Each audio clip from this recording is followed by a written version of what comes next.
What was the craziest bachelor or bachelorette party you ever went to, and what happened at it? My grandfather used to tell a story about how he and his friends got the bachelor passed out and put him on a train. This would have been in Ohio in the 1930s. Apparently, the guy made it back for the wedding, but barely.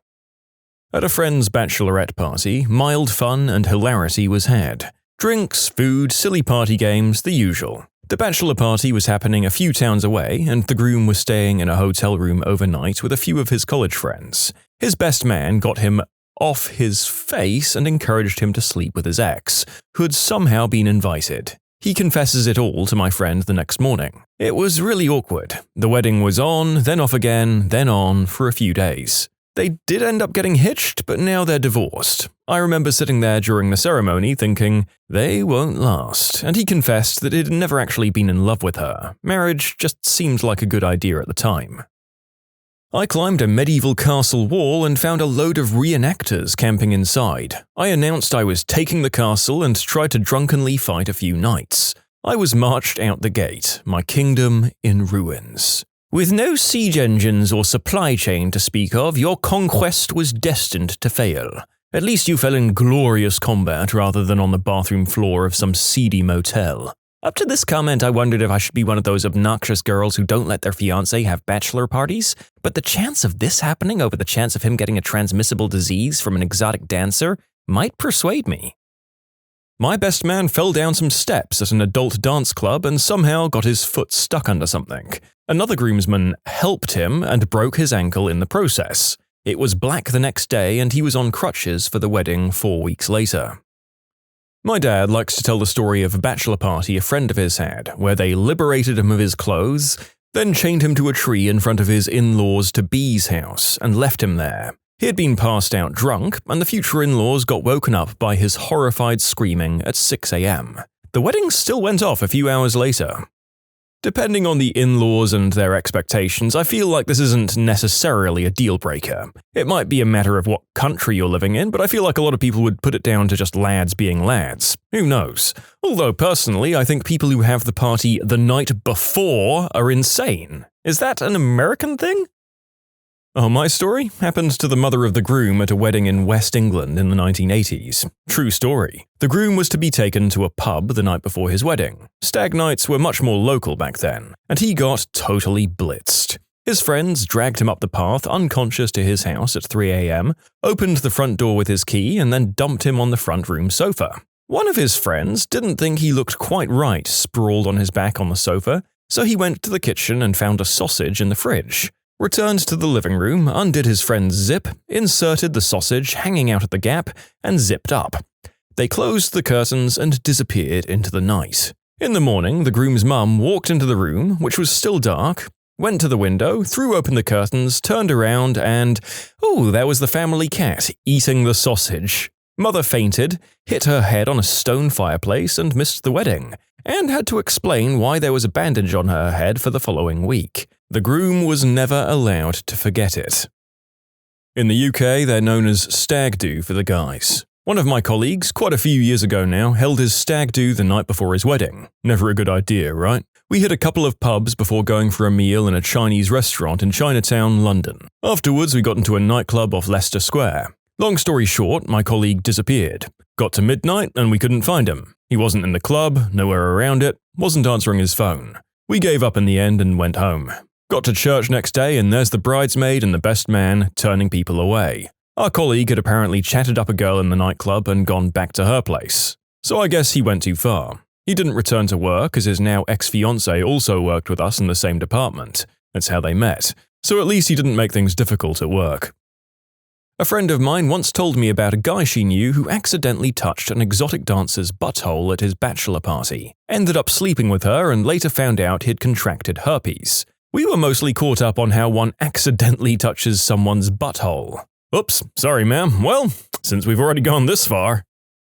A bachelor/bachelorette party seems much more fitting after a marriage or divorce than before. It's not me, but my cousin's husband went to Vegas for his party and of course cheated on her. She found out about that time and a few others. They're now divorced.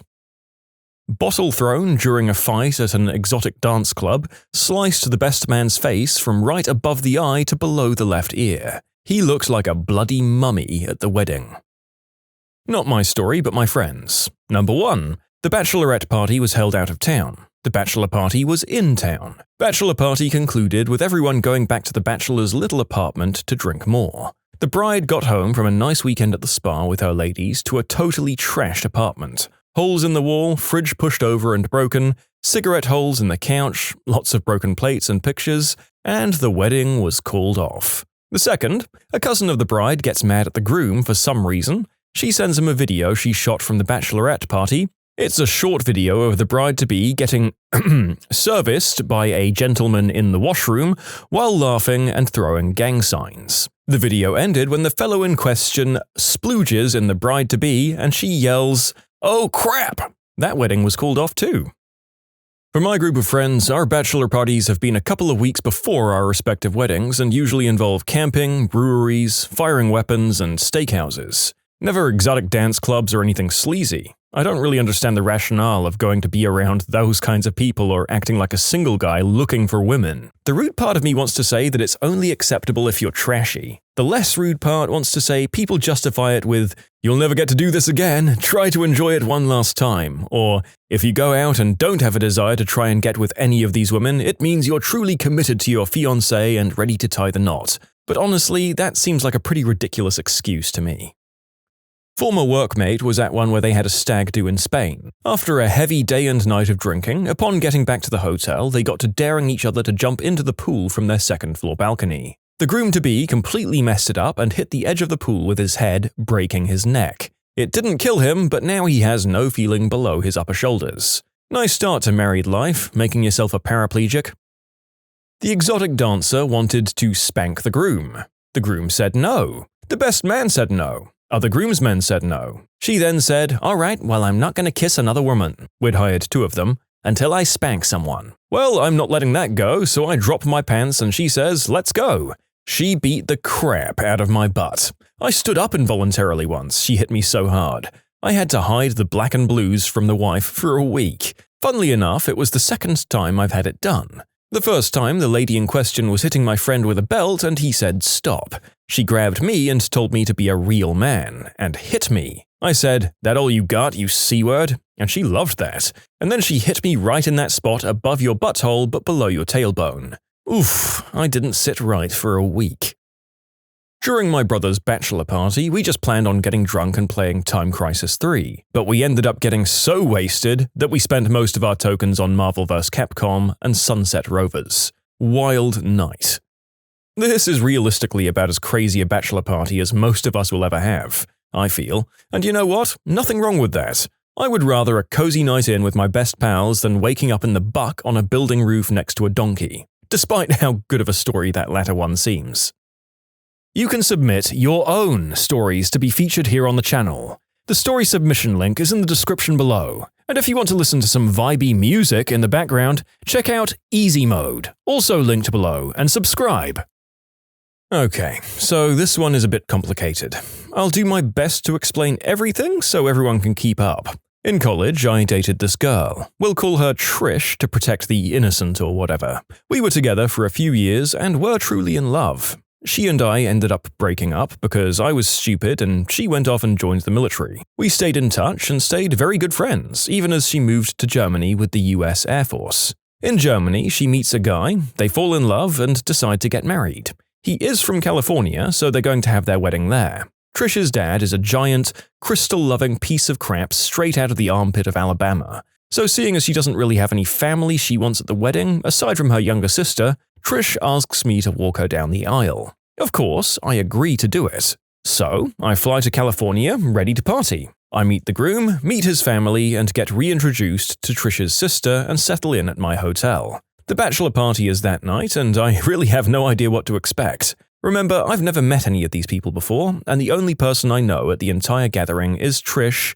and kind of her sister. We start the night at one of those indoor, high-speed go-kart places, taking breaks in between sessions to drink tequila in the parking lot. It's dangerous and stupid, but everyone's having a blast, apart from the 18-year-old boyfriend of the groom's sister. He started the night convinced he could keep up, but the tequila got the chunks blowing out of every hole in his face by the third round of parking lot shots. He stayed with us the whole night despite getting ill though, so credit to him for that. Next we went to a bar. I should say at this point that I was never a big drinker before all this, so I'm just kind of along for the ride with some seriously seasoned alcoholics. We got pretty hammered there before moving on to the Exotic Dance Club. This is a seriously nice place north of San Francisco. I can't remember the name, it's been years.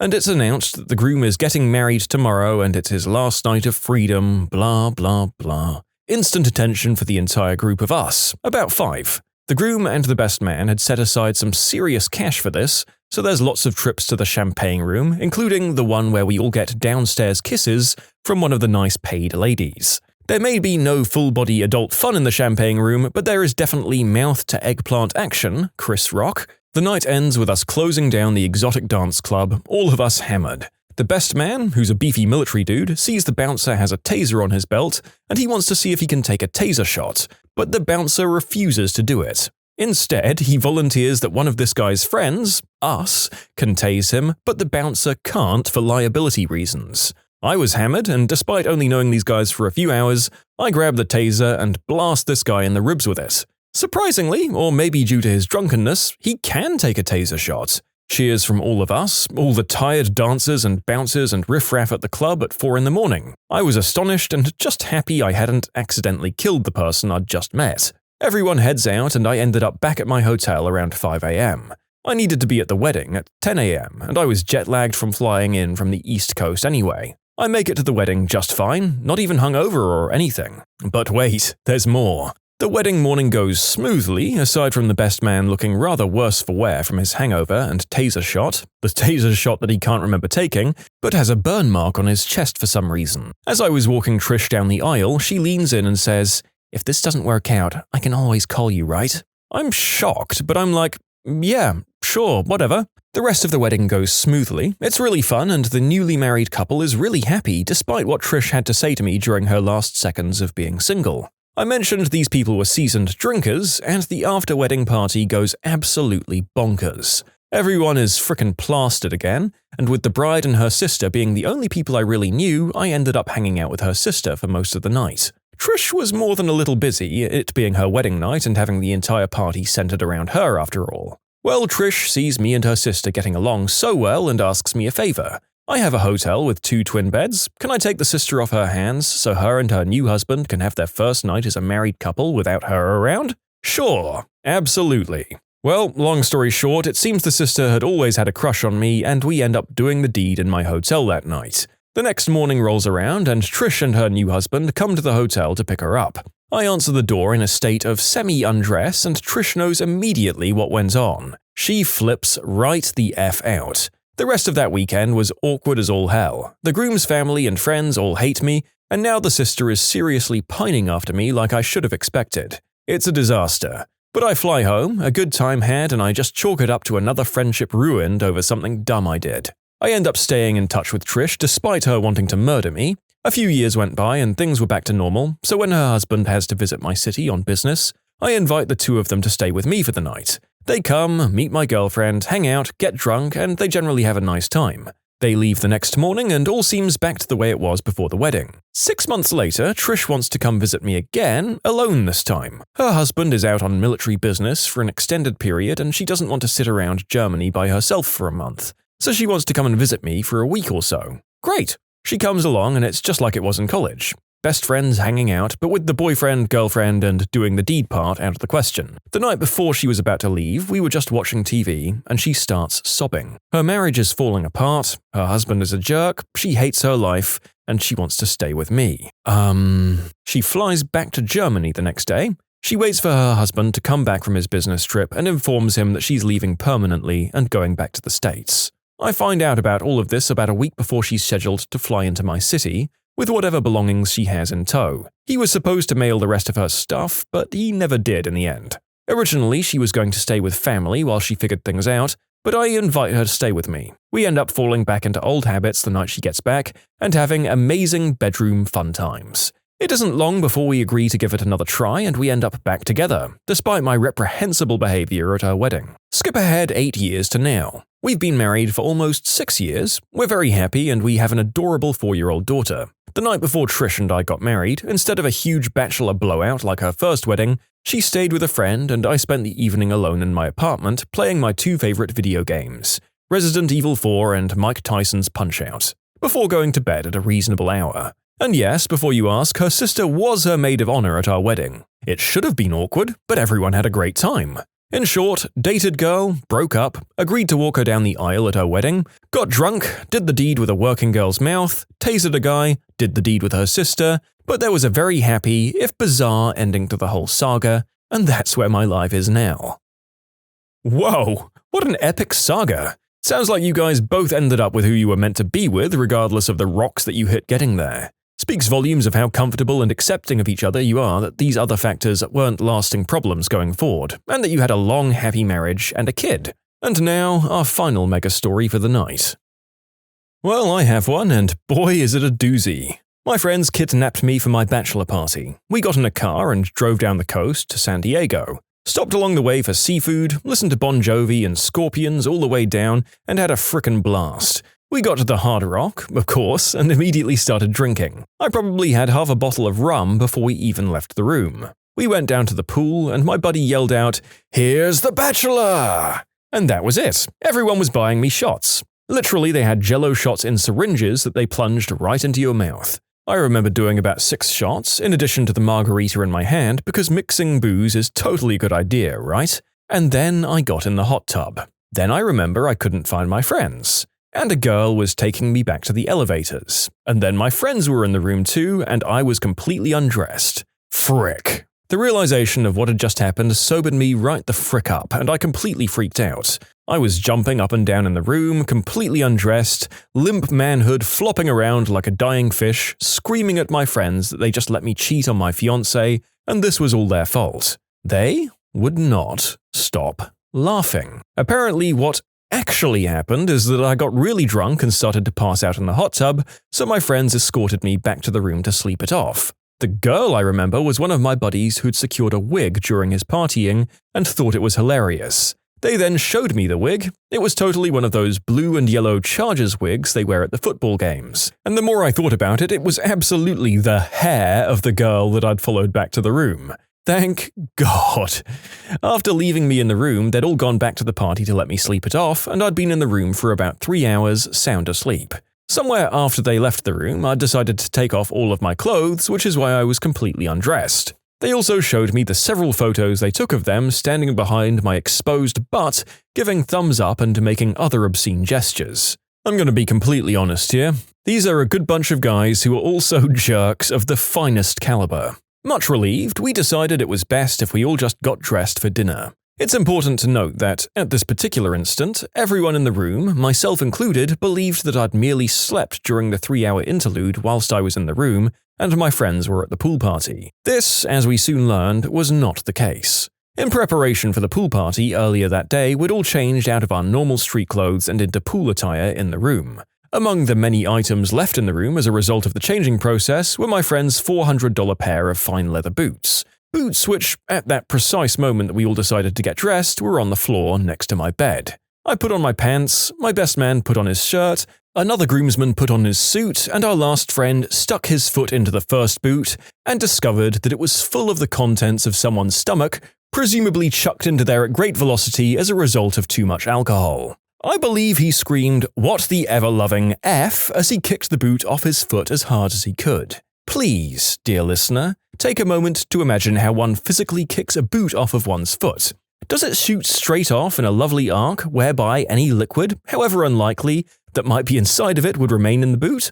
Or does it in fact spin like a helicopter's stabilizing rotor, end over end, spraying vomitous goo upon the floor, beds, ceiling, and of course the person who kicked off said boot? Spoiler alert, it's the latter.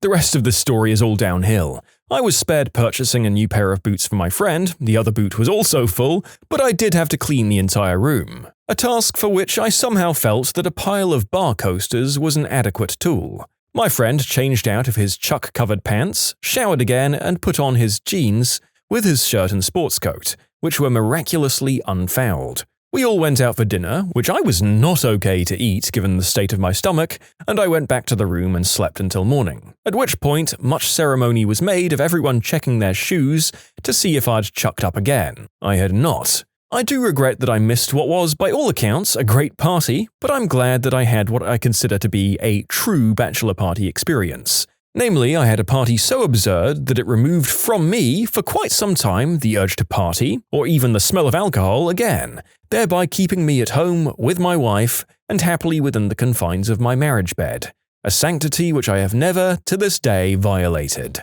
I really wish I'd been awake enough to go to that exotic dance club, though. Which mysteries for the ages have finally been solved? The McStay family disappearance and murders. In February of 2010, the McStays, a family of 4, seemingly vanished from their home, abruptly. A carton of eggs was left open on the counter and the family dogs were still outside in the backyard. The scene was eerie and complicated because the home the McStays lived in was in the process of being renovated, so a neat and orderly home wasn't the norm at this stage. It appeared there was missing furniture and the usual mess that comes with construction, some freshly painted or redone surfaces mixed with older versions. From the outside, it appeared the family just took off. Neighbor had surveillance that captured what appeared to be the bottom of the family SUV leaving the driveway. Since they were living in California, the border to Mexico wasn't far, and authorities found footage of what appeared to be the McStays walking into Mexico with their 2 little boys in tow. The family SUV was found abandoned in a mall parking lot near the Mexico border. 3 years passed before the bodies of the McStays were found buried in shallow graves in the California desert.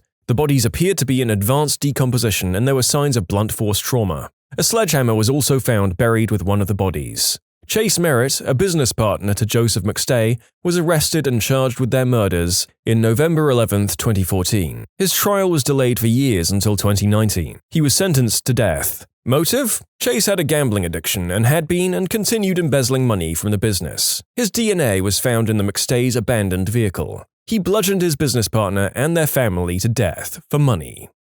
The disappearance of Antoine de Saint-Exupéry, author of The Little Prince, who was also a French reconnaissance pilot during World War II. In 1944, he took off on a reconnaissance mission from Corsica and never made it back, and there was never any evidence of what might have happened to him and his plane. Finally, in 1998, a French fisherman pulled up his net and found wrapped in it a silver bracelet engraved with Saint-Exupéry's name, and in 2004 a diver searched in the area and found the remains of his plane, which had apparently been shot down by a German fighter after all. Not exactly solved as there's no 100% confirmation, but the whole "what's the main buyer of glitter" craze from a while back. Turns out it's highly likely, basically confirmed in my opinion, that it's boat paint. Just boat paint. To clarify, there's an article I read about a bunch of guys trying to get to the bottom of this by talking to people related to the industry. One person explained that when he worked at a boat paint company, forgot the exact wording, they went through around 10 30-gallon barrels a week. And that's just one company. He also explained that most other companies he knew basically brought from Glitterex too. That is both an ending I didn't expect and far more tame than I'd hoped, although I don't know what I was hoping for. Some sort of gigantic glitter-faceted underground civilization or a particular body paint kink that half of the world was keeping secret from the rest of us maybe. Adventures with Purpose, a great YouTube channel where a group of divers find missing people underwater after years when the local authorities don't care anymore or just don't have the resources. There once was an urban legend or conspiracy theory about a video game called Polybius. The story goes as such. A mysterious arcade cabinet appeared in Portland, Oregon in 1981, with never-before-seen gameplay. It was captivating to the point of addicting, but that's not all. Many who played the game fell sick or went mad. Some versions of the myth detail that it caused hallucinations and nightmares or drove players to take their own lives. Every version of the urban legend mentioned mysterious men in black, who would check on the game every now and again, leading some to believe that this was some kind of government psyop to make people go insane. Several times over the years, it was proven to have not existed, usually by pointing to a lack of contemporary media coverage or an FOIA request that found no records of such a video game. But this left people unsatisfied. If it truly were a psyop, of course these channels would come up blank. It wasn't until a retro gaming YouTuber and journalist called Ahoy, who's a god-tier YouTuber by the way, made a video detailing his investigations. He not only proved it to be false, he found the exact person, place, time, and purpose for which the rumor was created. Honestly, it's one of my favorite watches on YouTube and possibly my favorite documentary ever made. This guy's investigation is captivating and goes into an insane amount of detail. The Windsor Hum. Residents of Windsor, Canada, have been saying they could hear a hum coming from across the river in Detroit for the better part of a few decades. Well, it turns out that when a steel producer turned their furnaces off recently, when they closed up shop, the hum stopped. People had no idea what the noise could be until the factory closed. Also, a little fun fact, Zug Island, where the factory was located, was mentioned in RoboCop and was also the destination of SS Edmund Fitzgerald before it sank. Devil's Kettle Falls. A stream separates into two sections. One continues normally, the other spirals deep into a hole. All sorts of things were thrown down into the hole in an effort to discover where the water went. Ping pong balls, various dyes. It was even rumored that someone stuck an old car down there. Eventually, someone came up with a clever idea. They measured the total water flow above and below the falls and discovered they were similar enough to deduce the two streams joined back up relatively quickly. Q Lazarus, who recorded the haunting Goodbye Horses that was later included in the soundtrack for Silence of the Lambs, was a mystery for many years. It turns out she recorded exactly 2 singles, retired from music, and is now a bus driver. Forrest Fenn's hidden treasure chest that he buried years ago and left clues to where to find its location. It was found within the last 2 years, I think. Its value has been estimated as high as $2 million, depending on the appraisal of the items. The case of Adrienne Shelley, screenwriter for Waitress. Husband came home to find her hanging in their shower. It was ruled that she had taken her own life. The husband insists she was happy and would never have done that, promoting another view of the crime scene, where they found a shoe print that matched a construction worker in the building. Sure enough, the construction worker went to rob her and he thought he killed her, so he staged a scene to make it look like she ended things herself. And then the hanging ended up being the actual thing that killed her.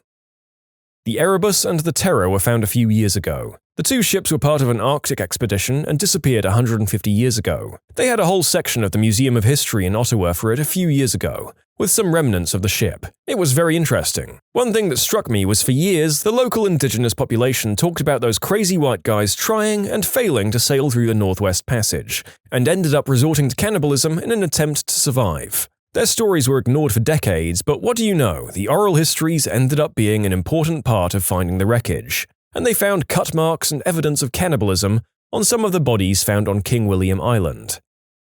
In 1997, a really weird and loud noise was detected underwater, and everyone was all, "What the frick was that?" In 2012, it was determined it was an iceberg breaking and/or rubbing against the seabed.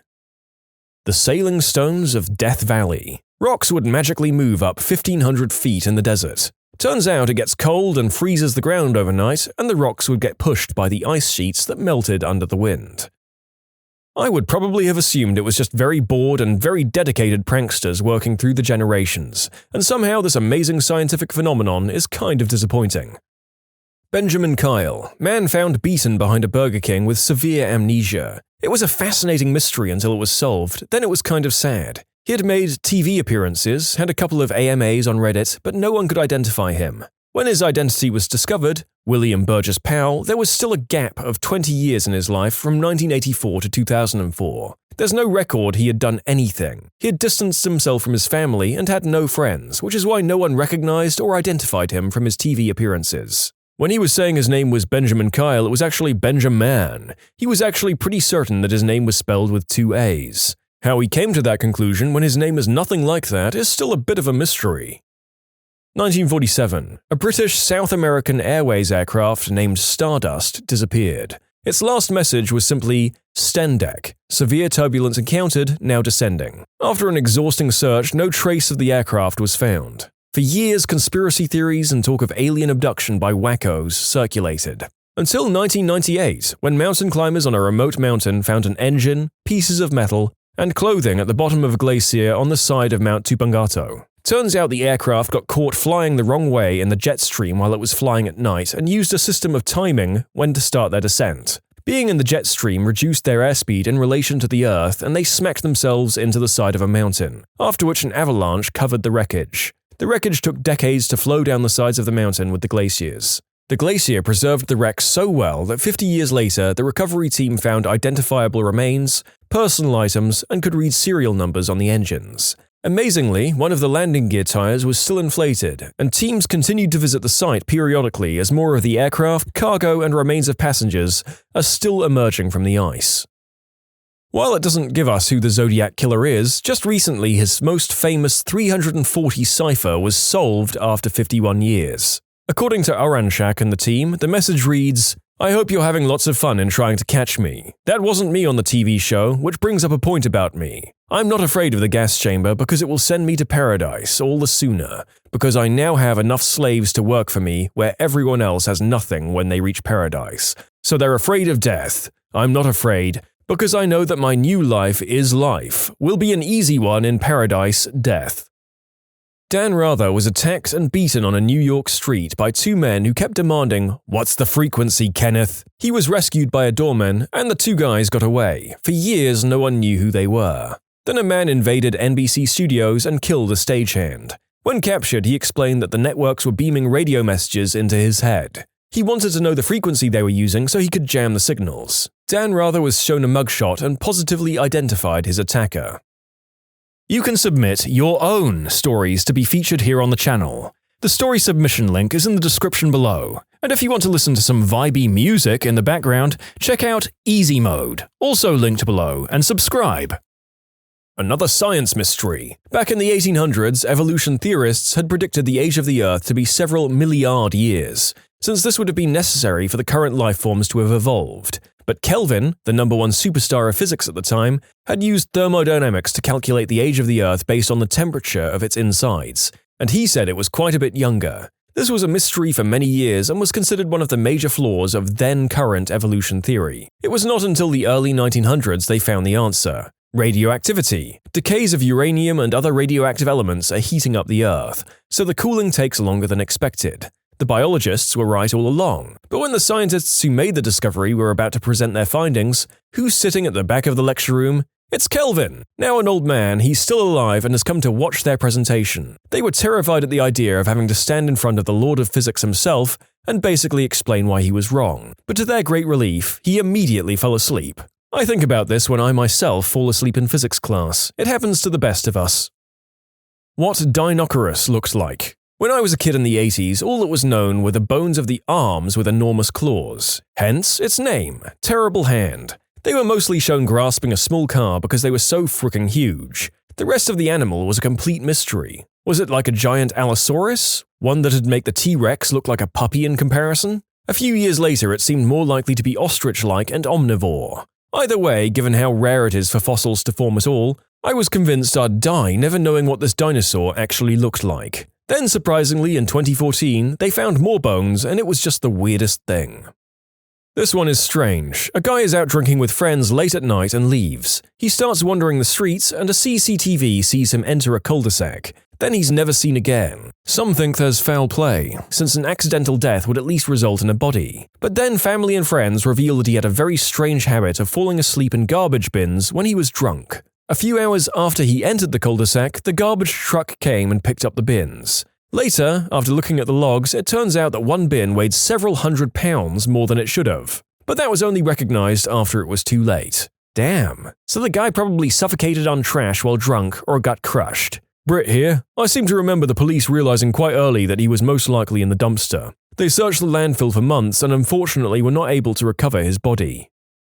What a way to go. I mean, is that a Darwin Award? I think for that to qualify, you have to go apply an exotic but ill-advised method to solve a different problem. And what this guy did was just a strange drunken habit. Sad, although you have to wonder how often he was getting plastered for this to be a trademark thing that he did.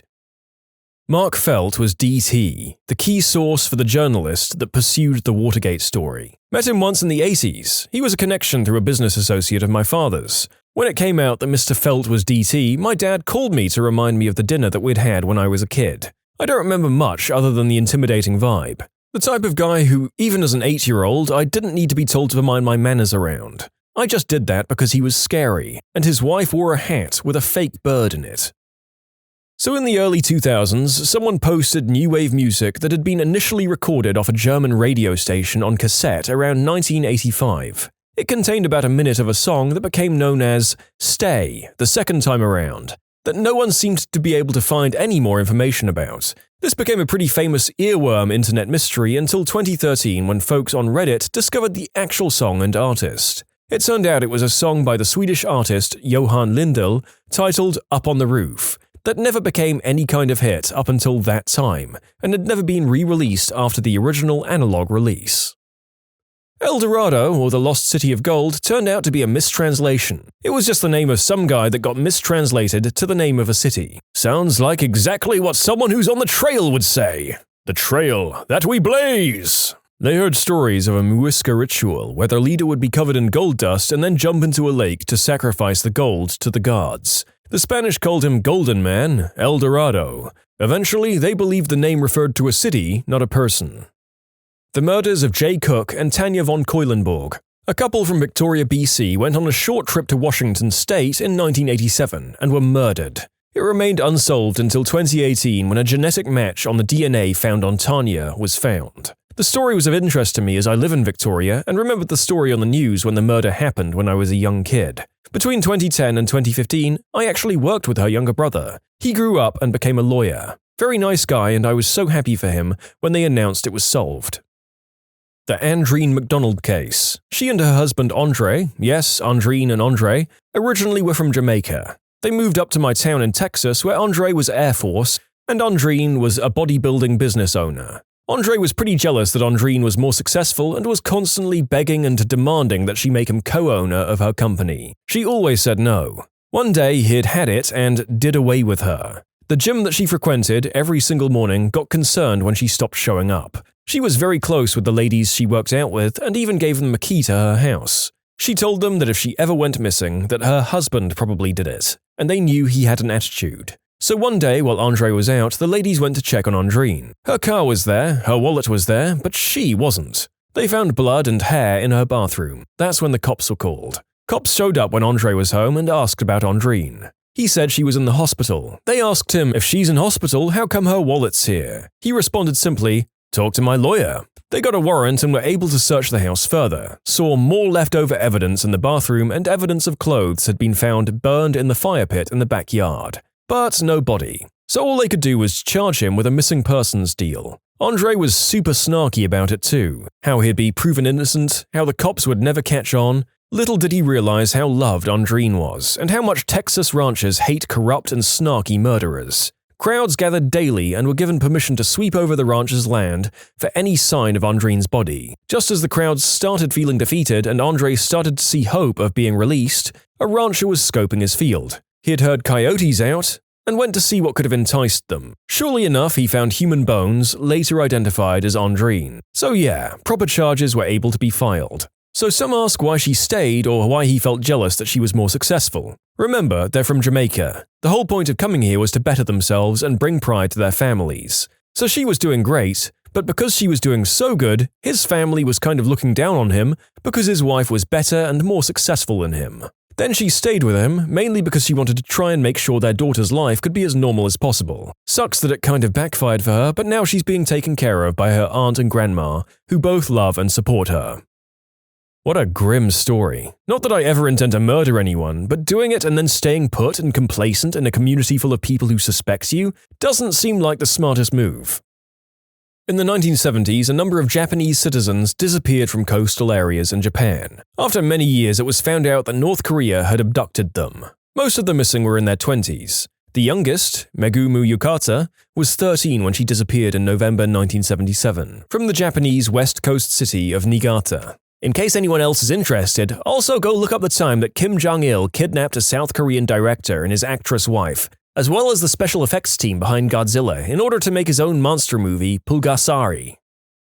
Where is the Titanic? Most people don't realize that half of the people in the world grew up when the ship's location was still a complete mystery. Now, it's old news. Memories of Murder, a movie based on a true story about South Korea's first serial murderer. A confession was made in 2019 after more than 30 years. He was already in jail for doing the unspeakable act and killing his sister-in-law. Go check the movie, it's a masterpiece. What's the purpose of the appendix, really? Apparently we now know it keeps your good bacteria safe. Well, my appendix tried to kill me. 100 years ago, Viking bones from one of the most important grave finds in Denmark disappeared from the Museum of National History. They were found last week in a box, seemingly misplaced among elements from a different find. Gides and the Land of Tar. A few years ago, 2017, comedian Nate Fernald posted a tweet of an enamel pin he had bought of a familiar-looking friendly monster with the word Gides written underneath it. He was unable to find any information on what Gides is, and the mystery took the internet by storm. The mystery kept growing as someone found a sticker of Gides alongside other characters, all listed as the Land of Tar. The sticker sheet was from a company called Denison. There were no Google results at all for either Gides or the Land of Tar. With multiple people researching, that was where the mystery was left off, and people kind of forgot about it. But a couple of years later, it was solved. A podcast was made where they investigated the mystery, got a hold of the former art director of Denison back in the 80s, who referred them to a few potential artists, and they found the daughter of one of the artists who had passed away, and in her father's stuff was the original pencil drawings of the creatures of the Land of Tar. It was never anything but those stickers. This internet mystery still appeared on lists for a while as unsolved. The only mystery left is who made the enamel pins, which is still a mystery but not as big as who is this character in this land that seems familiar but there's no record of. I have one that most people seem to not know about. Grand Duchess Anastasia was in fact killed with the rest of her family in 1918. She never escaped, and the several women throughout the 20th century claiming to be her lied. The site of the execution of the Tsar and his family was completely untouched until 1991. Excavation found only 9 of the 11 expected remains. It wasn't until 2007 that 2 further sets of remains were found a small distance away from the previous grave sites. DNA testing found that one of the sets of the remains belonged to Tsarevich Alexei, and the other to one of his sisters. With this find, it proved conclusively that the entire imperial family was in fact executed and buried in 1918. What's the last horrifying discovery you made while snooping around? Yesterday, my roommate ditched out of state right before rent is due, so naturally I'm curious how he left his room and whatnot. Got more than I bargained for, room is a disaster, beer bottles and food all over, but the thing that got me most was his adult toy for his butt and huge pile of used tissues. If I ever see him again, I might just go to prison for what I do. I was around 7 or 8, snooping in on my mum and dad's closet. I found a file with some papers, including my birth certificate. It had my sister's name as my mum, and for dad it said unknown. So that was my first indication I was being raised by my grandparents. Yeah, that was a crappy day. What did that do to your relationship with your sister mom? It really messed it up in my opinion. I was too young for this kind of revelation and didn't have the maturity or knowledge to properly process it. I was 8 years old and felt like everyone who mattered to me had lied to me. I felt like it was a mean joke that everyone was in on but me. As my brother, uncle, told me years later, I became a very angry child after that and acted out quite a lot. I'm still in contact with my bio mum, but we really don't have much of a relationship. But that's all good. My mum lost her phone, so while at their house, I fished out my dad's old iPhone 4 and charged it up so she could activate it and use it while waiting for her replacement. The phone was a few years old, so I decided to look through the pictures for fun and because I'm a fricking snoop. I stumbled upon a very undressed photo of my dad, a fricking mirror selfie, Jesus fricking Christ, Dad, and immediately threw the phone to my mum in disgust. My mum's face turned white and said, "This picture definitely wasn't for me." And that's how I accidentally exposed my dad's affair. I wasn't snooping, but I used my wife's laptop one day because my computer was dead. I found out she had a secret email account and was active on lesbian dating sites. I'm male, by the way. I'm a girl. My boyfriend at the time left his email open and I saw that he was responding to ads on Craigslist and Backpages.com to meet up with, I don't even know what the terminology is anymore, I guess trans women? I always felt like he flirted with the idea of being with a guy but was super outwardly homophobic. We broke up eventually, for kind of unrelated reasons, and I saw that he's been recently in vacation in Thailand. I know what he's up to. Rubbers in Dad's backpack. He only uses that backpack when he's on business trips. Oh dear. Well, you never know. Was your dad an army man? Would he have needed a way to store water if he lost his canteen? I'm clasping at straws here. I found a really detailed journal my mum kept while she was fighting cancer about 3 years after she died. She wrote in it describing how the cancer was getting worse and the treatments getting harder to cope with. was pretty hard to read, but it made me kind of glad that her nightmare was over. Death doesn't always have to be as sad as people make it out to be. For a lot of people, it's a release. One day I came home from work early and my husband had gone out and left some very questionable torrents downloading, which led me down a rabbit hole of deceit and craziness that I never would have thought he was capable of. I found a friend's Reddit profile. I found out how lonely and depressed he feels all the time despite appearing to be one of the happiest and most outgoing people I know. I definitely make sure I include him in any plans we do if I can. I never told him that I found it. I met a woman, I'm a woman too by the way, and I knew she was on her second marriage. She never talked about her first husband, and I assumed she'd had a bad divorce and never brought it up. I eventually Googled her name and found out her first husband died of cancer. We've been good friends for a year now, and we've still never discussed it. Was on a road trip with my parents. Looked over my mom's shoulder to see who she was texting. It was the guy she was cheating on my dad with. I confronted her a few days later. She denied it, of course. Then I read word for word what they were texting and she couldn't deny it anymore. She told me she'd tell him. That was a year and a half ago. She still hasn't. I don't really know what to do with what I know. I know I should tell my dad, but I really don't want to be the one to tell him. Next time I see my mom, I don't see her much anymore because of this, I think I need to threaten her and tell her that she needs to tell him or I will. It's a really crappy situation to be in. Similar story, my now ex-husband had been acting odd and on his phone a lot. If one of our kids were near him, he'd position the phone so they couldn't see. Even put a password on the phone. Before this, he'd always let the kids use his phone for games. My middle son, he was 10 at the time, 16 now, thought he'd be funny and guessed the password based on what he could glance at while walking by. He guessed the password and brings me the phone and is visibly upset.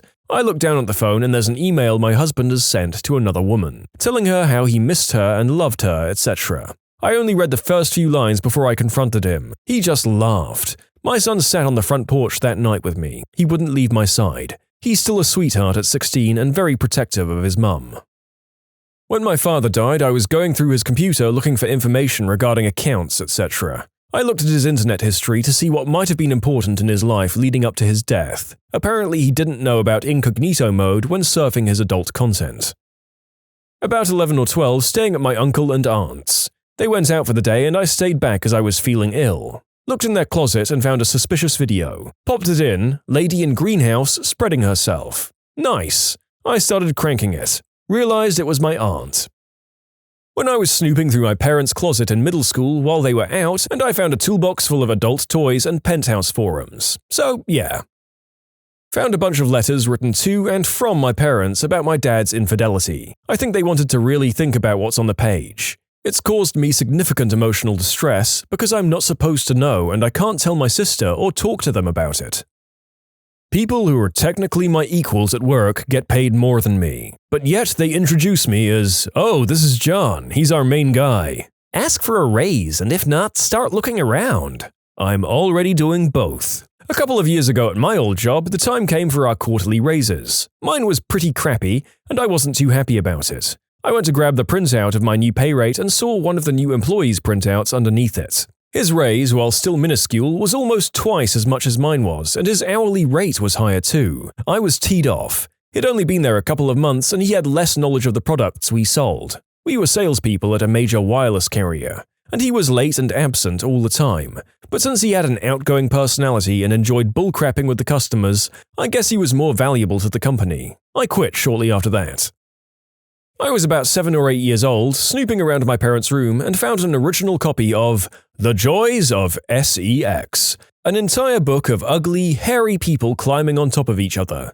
The deed became a scary, nauseating thought after that experience. Oh god, I found that at our cabin when I was like 14. It was fascinating in a can't look away from a train wreck kind of way. I remember marveling that the drawings were so well informed and anatomically sound, but so lifeless. I know, right? Nobody looked overly pleased to be there, and they were drawings. How hard is it to draw a smile while being pierced from behind by a large hairy man? I imagine it would be hard to draw anything while being pierced from behind by a large hairy man, regardless of whether or not you were enjoying it. Well, thank you to everyone who contributed to that little exchange. I kind of have a morbid fascination with seeing whatever gruesome deeds are depicted in that book now, but I'd better not for my sanity. Found out my ex was cheating on me. Ironically, I only snooped because I wanted to put my mind at ease. I know nothing is going on, but I can't shake this feeling of impending doom. so I'll just check and reassure myself. Haha, I was naive. Was reformatting a guy's laptop in the barracks back in my army days. The guy was really stupid. We were in IT training for one thing, and he should have been more than able to do it himself, but that's besides the point. So my buddy and I go to his room and mostly plan to reformat his laptop and screw with it. The whole turning the picture upside down, screen capping the desktop and rotating it, stuff like that. But just before we wiped the laptop, we found loads of illegal, disgusting material, like terabytes of it. When we called him over and asked him what the frick it was, he was proud of it. He said, "Nah, dude, it's cool. Look, she loves it." It was at this point when I had to restrain my buddy from literally throwing this guy out the third-floor window, while two others helped this guy to the sergeant's desk. He had some difficulty with the stairs. The last I heard, he was dragged off for a court-martial, but I guarantee he's rotting in prison somewhere. This was just before I got out of the army, so my information is very limited. Still super effed up though, it was like he wanted us to see it. I found my great-grandfather's diabetic pee in a small glass vial. Didn't know what it was until I spilled it, then came the rancid smell and my mum telling me as it is. Next was a snake in an alcohol bottle filled to the brim. Seeing that when I was 8 years old was eerie, but ultimately didn't end there. Haha. When I was younger, my grandma got a kidney stone removed and asked the nurse to keep it in a bottle to give to my brother. That's when I realized I wasn't the favorite grandkid.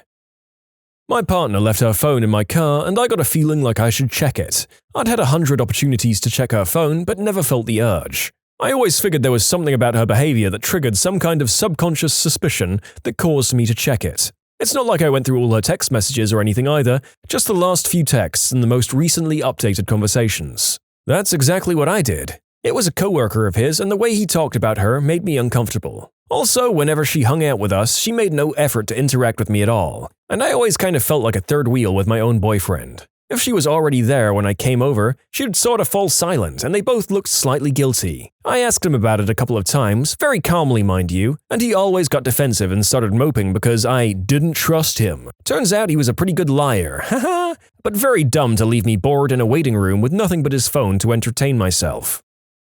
You can submit your own stories to be featured here on the channel. The story submission link is in the description below. And if you want to listen to some vibey music in the background, check out easymode, also linked below, and subscribe. I found out that my mum, who had forcefully taken me off my antidepressants and antipsychotics twice because medication isn't needed for those kinds of things, has been on antidepressants for about 14 years. Hypocrite. I found my sister's double-ended adult toy. I showed it to other kids whenever I could. Double-bladed, like Darth Maul. Reading my husband's, at the time we were roommates, Facebook messages when we were just roommates. Many of them were about the crazy girl he lived with and how much he hated her. Broke my heart, honestly, but it was my fault for looking. I was the crazy girl, medicated and happily married now. How did you stop being crazy? Did you hate him too? Through continued psychological care and medication. I liked him, and that was the major issue. After my mum died, my younger sister and I were going through drawers looking for her life insurance papers. We pulled out a paper in her nightstand and found the old envelope. Pulled it out, it had Polaroid undressed pictures of my mother from the time my dad was in Vietnam. My sister and I looked at each other, put them back in the envelope and put them in my dad's nightstand. When he dies, we'll shred them. I checked my dad's computer history when I was in high school. Accidental snooping. I was trying to find a site I'd been on recently. Tons of gay adult material came up. Life has never been the same since that day. That was either a secret that your mother was already aware of, or a ticking time bomb whose explosion gains more potential energy every passing day. Was looking for my birth certificate in my mum's safe. I began snooping around the safe a little more, out of curiosity, when I found an envelope with my name written on it in my mum's handwriting. Even more curious, I opened the envelope and pulled out a piece of paper with more of her handwriting on it. It explained why she put me up for adoption. I was pretty shaken up by it.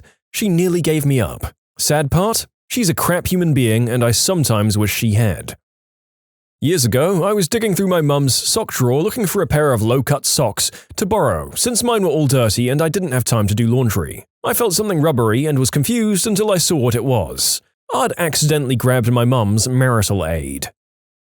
When I discovered my maternal grandmother had 4 different kids with 4 different men before settling down with my grandfather. My grandfather took them all in and later had 4 kids of his own with my grandmother. He loved them all the same and died protecting them. Some guy wanted to kill my oldest uncles for supposedly stealing his canoe. My grandfather found out and met the guy halfway to the river, and he got shot trying to block his way. This happened in Mexico where the law was non-existent and the guy was never imprisoned. A few guys later, that guy died after killing a cop. The cop's family found him and got their revenge. My grandfather was a great and interesting man. He was a vegan, but at the same time he would hunt and fish so that his kids could have food on the table. He grew his own vegetables and washed his own socks. I wish I could have met him. I went to my parents' room to get something. On the way out, I stepped on a used rubber. I was barefoot. A book full of positions to do the deed in my dad's bedroom. It had a plastic cover, a thing my father did to all his favorite books when he was in uni. I'm not a particularly nosy person, so I haven't really found anything too terrible ever. But my mum is the worst about invasion of privacy. I came home from campus one day to find out that my old mattress had been replaced with a new mattress, signaling to me that my mother had been by my house while I was gone without telling me. Having swapped my old mattress out meant she had to have noticed the huge nylon straps that ran under the mattress to each corner for tying a person down. Also, the 60+ feet of rope that had been on my floor was not there anymore. I began looking around and found the straps and the rope, both in my bedside drawer where the cuffs for the straps were already stored. My mum knew it was bedside table rope. Oh, this is a good one. I had a witch I worked with who didn't like me, and I somehow found out my boss's password for his email. I was snooping because, hey, you asked, and I saw an email from her where they were talking about me, and she made a comment about me being on Reddit all the time. Oh man, I used to sit next to my boss and looked at his screen once, and the girl that didn't like me complained that I was always on Skype. Skype was literally a program we used for work. She complained to him over Skype. I literally quit that job and got a better one because I couldn't handle her middle school level bullying anymore. It worked out and I'm at the best job of my life. Looked up my ex-girlfriend's real name. She gave me a fake name for the whole of the relationship and I was so smitten to believe her friends vouching, and finding out that she's popular in her hometown in the news articles. Her father works for Lockheed Martin and that she was actually dating someone else the entire time I was dating her. That fake name crap worked, I guess. But God, it hurts to this day and that was over 3 years ago. I'd think I'd be getting better, right? Nah, fam, still heartbroken. I went snooping for Christmas presents as a kid and found a Jurassic Park T-Rex toy. Christmas morning came and the toy read, "From Santa." That's when I knew. I was fixing up my boyfriend's phone because he'd just returned the loaner and needed all of his stuff restored after a repair. I had a couple of drinks in me at the time or I probably wouldn't have snooped, but he'd been acting pretty distant the last couple of months. So I checked out some text messages between him and his friend. Honestly, I was hoping to find something sweet or reassuring, but instead I found out he was trying to find a nice way to dump me without hurting my feelings. And rather than sit on that info, I confessed that I snooped and confronted him about it. That was a sad day. We still care about each other and will remain friends as we were before we started dating. But I really, really loved that man. I just loved him more than he loved me, I guess. My mum's marital aid. Hey, your mom needs loving too, man. When I'm not there at least. Cue the gif of the kids jumping at that sick burn. But seriously, I'm guessing it's not a surprise to any of us that half of these seem to be children discovering their parents' involvement in the birds and the bees. I found my dad's extensive magazine collection. As a kid, I was amazed. I found the, I think, October 1996 Playboy in my dad's bedside dresser when I was 12, and that was a turning point in my life. I went back when no one was home and became a man. Once I'd seen every photo in that magazine, I snooped around a bit more and found like a dozen more Penthouse and Playboy magazines on the top shelf of his closet. Goldmine. I was 5 and at my friend's birthday party. All our parents were there. My friend told us, there were 6 kids altogether, that his parents had a secret and he wanted to show us something. So we all crowded into his parents' bedroom, locked the door, and he told us that if we searched the room for the key, which opens a black suitcase, we'd find the secret. So we turned that room inside out and finally found the key in an old shoe. He opened up a black suitcase and there were tons of tapes, magazines, and giant adult toys wrapped in plastic bags. We didn't know what they were, so we thought they were pool floaties. Thinking back, we were whacking each other with them and doing all kinds of regrettable things because we didn't know what they were. Anyway, my friend told us that the real secrets were the tapes, so we popped them on in his dad's TV, in the bedroom, and started watching them. That was the first time I ever saw a real male member in real life. Unfortunately, it was also attached to a clown with a painted face, and the clown was doing the deed with all the women in the room who also had their faces painted to look like clowns. It was super traumatizing. I never got over it. Where the frick were your parents when all this was going on? This sounds like a bad episode of the Rugrats.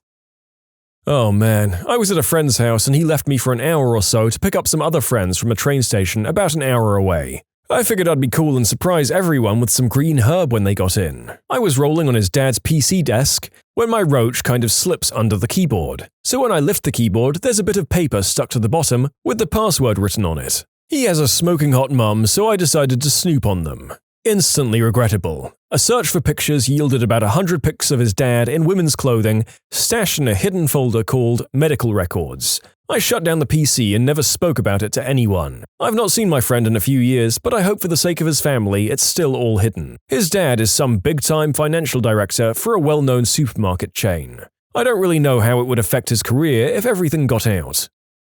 Fixing my grandmother's laptop, and I found what I thought would be the answer. Restarted the laptop, but I needed to find the page again, so without thinking, I opened the history. These days, I'm pretty hard to shake, but nobody is ready to suddenly discover their grandma's taste and special adult interests.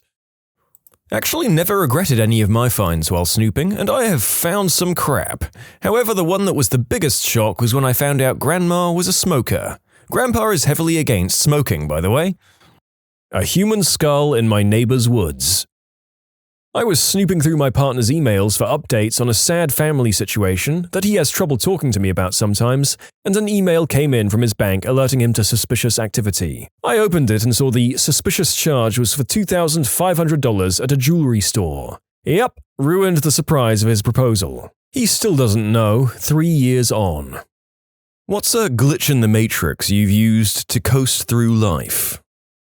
I got moved to a team on the 2nd floor. My desk was on the 4th floor. I stopped coming to work. The 4th floor team thought I moved downstairs. The 2nd floor team thought I was still upstairs. I just worked from home instead, for over a year.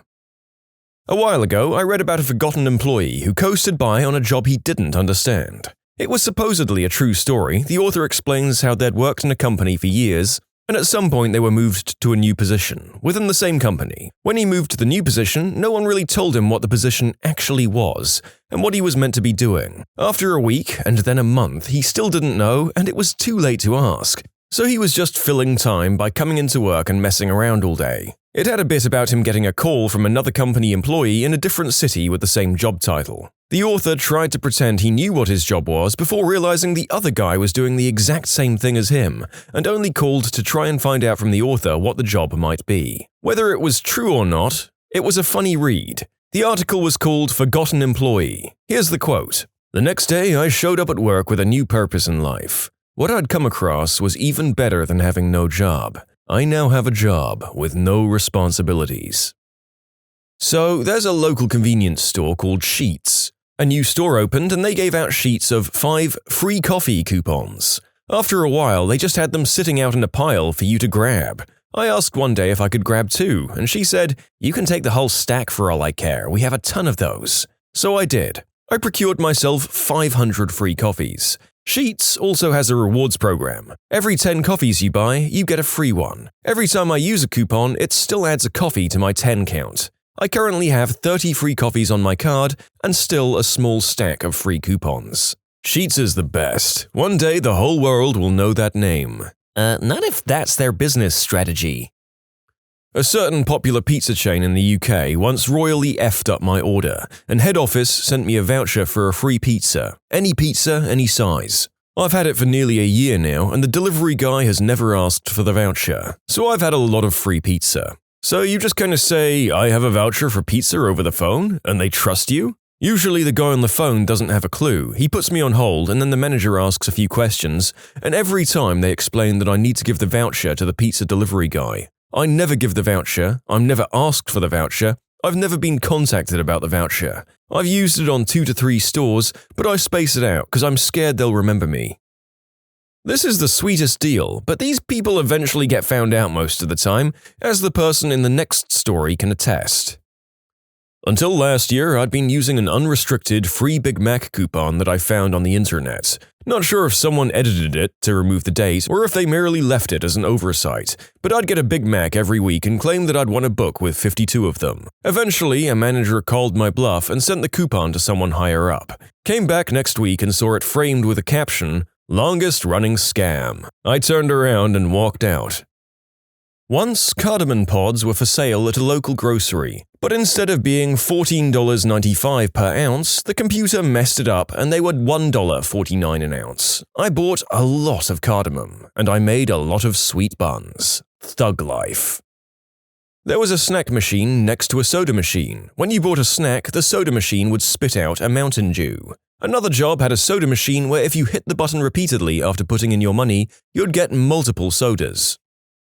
A certain grocery store chain will offer you twice your money back if they sell you expired goods. While shopping, I specifically look for expired items, buy them and then return them to the customer service for double my money. Sometimes they give me cash, other times they give me gift cards to the store. I'm fine with either. I bet the company wouldn't even mind if they found out you were doing it intentionally. They've essentially hired you to clean the store of expired goods, and probably, from their perspective, not paying you a ton of money to do it. Yeah, my employer HEB just ended their out-of-date guarantee in May. It was if you found an expired item, you'd get the same item for free. We had a lot of people that took advantage of it, but even so, my manager explained to me that if they're able to find that much expired product on our shelves, that means things aren't being rotated correctly, and therefore someone we pay isn't doing their job correctly. So why not give the customer some sort of compensation for doing a job we should be doing, keeping expired product off the shelves?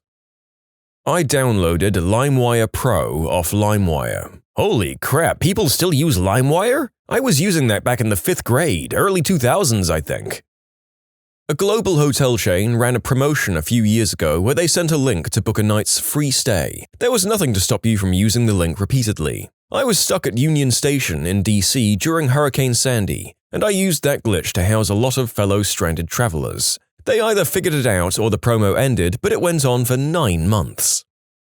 Years ago, I was a cashier at a grocery store, and there was a glitch where the really expensive fancy ice cream that cost about $8 scanned as $2. All the cashiers knew about it, and we'd regularly buy a ton of the stuff. Very few customers bought that kind of ice cream, and if they noticed it scanning cheaper, we'd just wink at them. It went on for months until anyone noticed. I found out that the Target near me was only charging $8 for silverware that I think was supposed to be $28. I bought 2 sets of them, then went to another Target for a third, but that one charged me full price. I returned to the first Target, then went back the next day and got it for $8. Now I have so much silverware I can't even fit it all in the dishwasher. If you push the Diet Orange Fanta button on the drink machine on the 2nd floor of my dorm building, it instead gives you 2 bottles of water and sometimes lemonade. I decided to buy a chocolate orange at a local supermarket. Took it to the self-checkout and it scanned with the value of 1 pence. So I got my friends to run back and clear the shelves of chocolate oranges and bring them back to the till. Got 30 chocolate oranges for 30 pence. I used to work for a web host. We had a referral program that tracked your customers by cookie. I had set up a referral site for myself and showed a coworker without thinking about it. From then on, whenever a customer would sign up over the phone with him, it earned me about $50. There was a gumball machine at the grocery store that would spit out 4+ pieces of candy if you turned the crank really slowly. Yeah, some old ones had a very simple scoop and dump mechanism, and they just locked after a revolution, so if you held it just right, there would be a hole there and you could shake a ton of candy out. Public transit in my area sells day passes for $9. I've used the same day pass for 2 years. When I was basically homeless back in high school, I'd get day passes from a shelter to go to school. I was often able to use the same one without getting the months or days punched out for multiple days, depending on how much of a crap a given bus driver gave. Not too long after I figured that out, I could punch the holes in the date areas halfway and fold the paper back just a little so it looked properly punched and therefore valid. Every day I would fold the used day back and tape the backside. Thus I could use a ticket for a whole week or 2. I'd use the extras I got to give to trolley cops who would scrutinize tickets and passes and otherwise reuse the same ticket over and over. I've been gaming the free stuff for your birthday racket for several years. Most of the restaurants and businesses don't check for your actual birth date, So I use different months with different businesses so the discounts and meals are spread through the year. To be fair, as long as he's only claiming a single birthday with each business, it doesn't matter that he's giving different businesses different dates. No one's ever called me out on it, but as long as I'm not trying to get more than one birthday deal a year, why would they care? I rarely celebrate my birthday on the actual day anyway. It's December 27th, and if it's a weekday, I have work. This is a man who has decided that if Christmas is going to steal the thunder of his birthday, he's going to steal more birthday thunder from all his local restaurants and businesses. I don't approve, but it has a fun, petty supervillain quality to it. You know how I keep exploiting my glitches in the Matrix? I never tell anyone what I'm doing. Worked at a popular pizza chain some years ago. Automated phone system had a glitch that told customers we were closed an hour before we actually did close. Never corrected it because I can do tasks to close the store on time. One vending machine at my school would give you $4.50 in change when purchasing a $2.50 bottle of pop with a $5 note. A $10 or $20 note would give correct change. 50 cents for a bottle of pop. Yes, please. I once bought a $1.50 bag of chips from a vending machine. I paid with a toonie, which is a Canadian $2 coin. It gave me back 10 quarters, $2.50 in change. So I made $1 off a bag of chips. Even the vending machines are nice in Canada.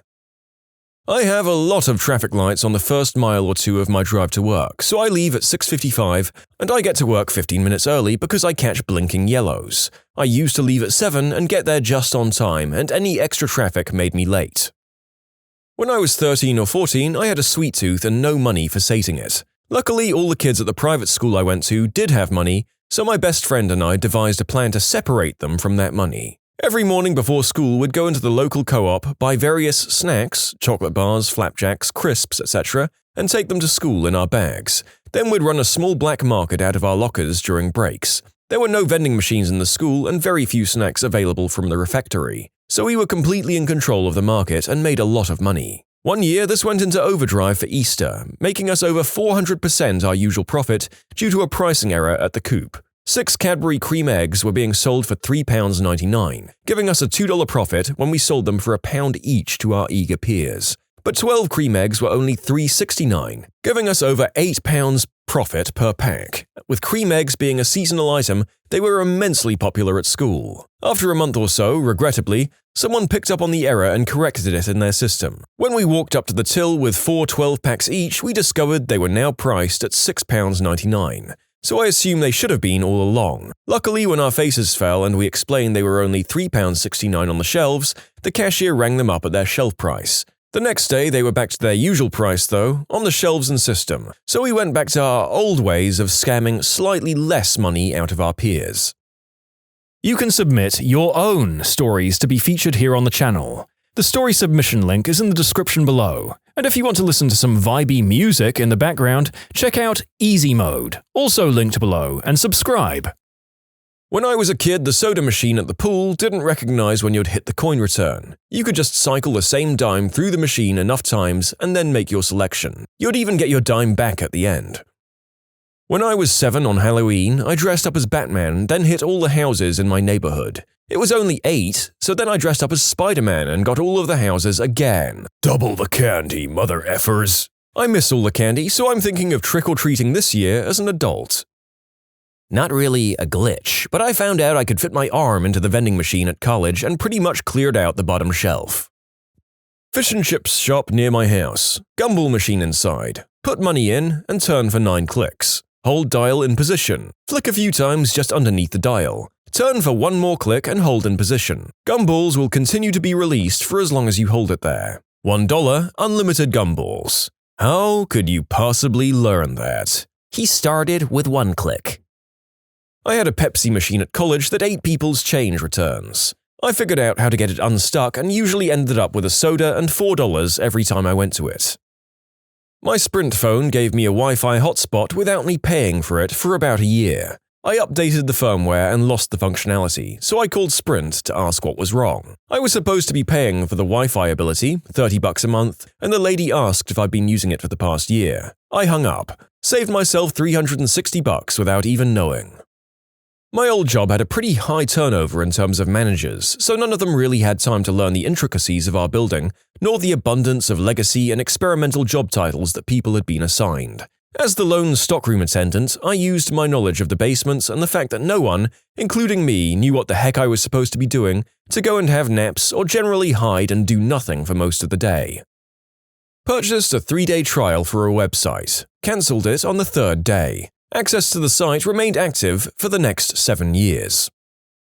All I get from my internet provider is internet, but they do provide cable TV. So I thought, what would happen if I plugged my internet cable into my TV? Well, now I get basic cable for free, like 50 to 70 channels. I never use it though. Children think Netflix is the way TV is supposed to be. F all of those commercials and not picking exactly what you want on TV. They just didn't put a filter on your line. The cable guy messed up either when disconnecting previous service or setting your new service up. Your internet traffic operates on a different frequency than the video traffic. The filter gets rid of the cable TV transmission, so it's easy to remove them too if you know what you're doing. All you need is a way to get into the box, the keys are available on eBay, and a coaxial barrel connector to replace the filter. You might want to take a wrench too because the connections can be hard to break if it's been on for a while. My college gave out 10 free rubbers if you show school ID, but they don't scan it or anything, so I sometimes on the weekends would come in every 20 minutes, getting more and more protection until I had a stockpile. Then at night I would go around to parties selling them for $1 each. I feel like every university I've been to provides hundreds of free contraceptives if you know where to go. Then again, it's also a very typical move to go to a party without one of the hundreds that you have stashed away in your room, so fair play. WinRAR. Or is it supposed to be free? Wait, there's a paid version? Sam's Club once gave out a coupon that gave $5 off any cheese. All of their cheese at that point came in sub-$5 increments, and they didn't take the coupon at the end, they only scanned it. That weekend was the first wine and cheese party I'd ever hosted.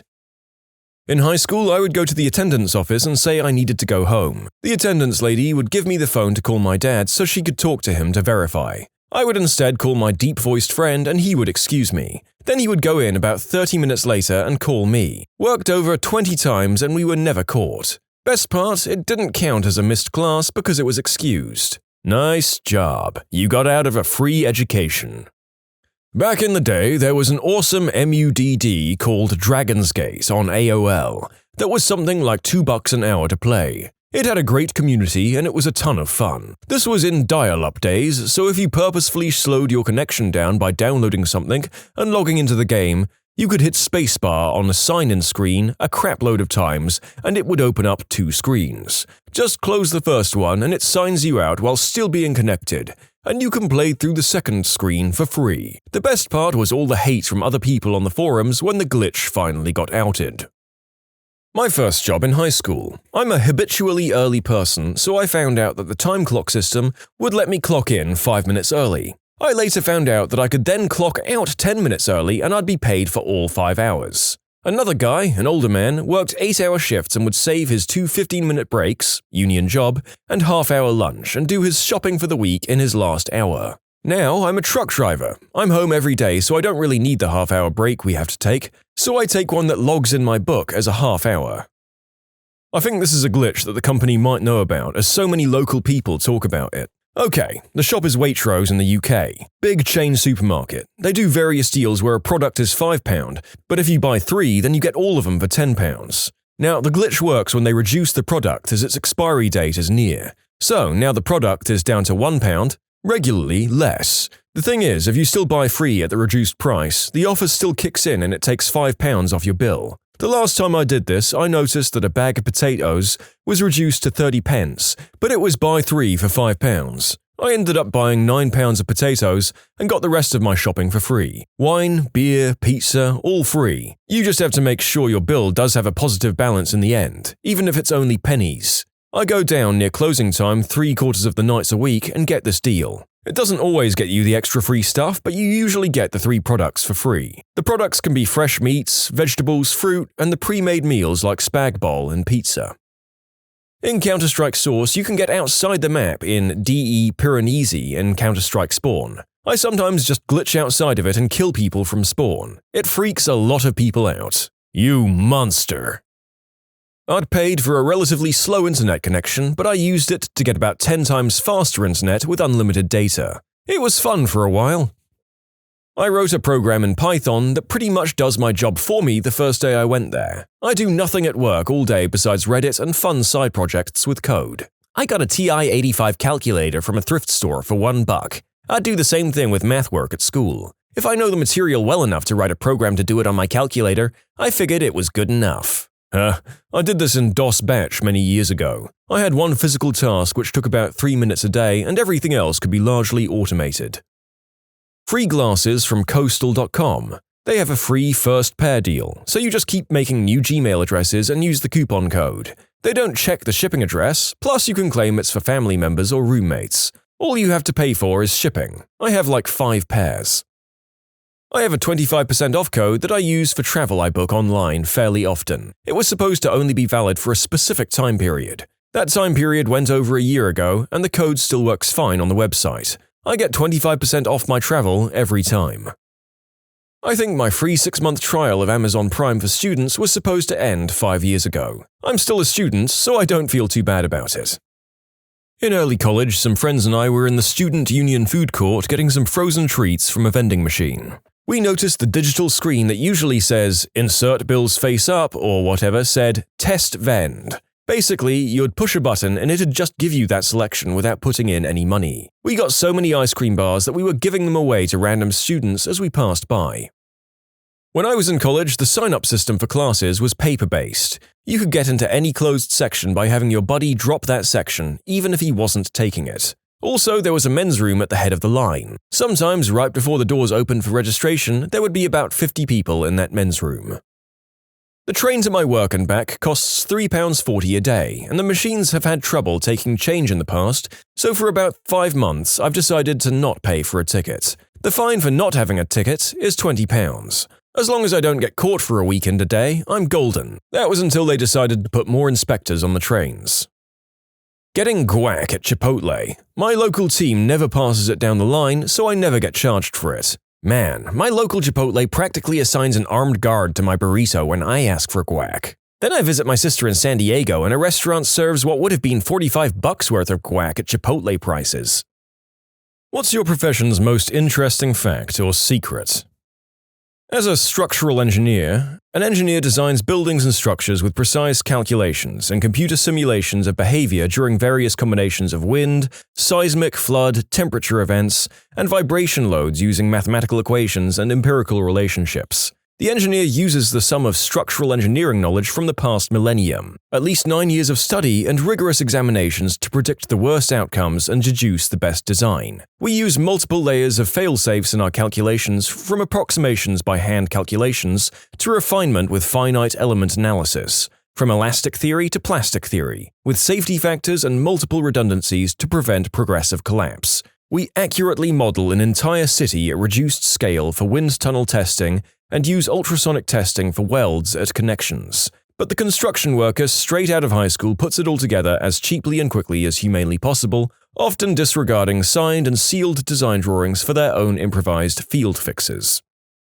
Research is never as cool as you think it is, even when there's fire and lasers involved. Most of the equipment I use is more than 20 years old and often duct-taped together. You're in research and you still have equipment? I just write frickin' grants all day. Amen to this. Plus, it's often shoved in the basement or some windowless, dusty room with moldy pipes. And there's an incessant hum from the machinery that kind of makes you go Edgar Allan Poe story insane. Real estate. Everything is negotiable, especially the fee. Serial renter here, I've never paid the asking price. Actually, that's not quite true. One time they wouldn't budge on that but installed a brand new kitchen instead.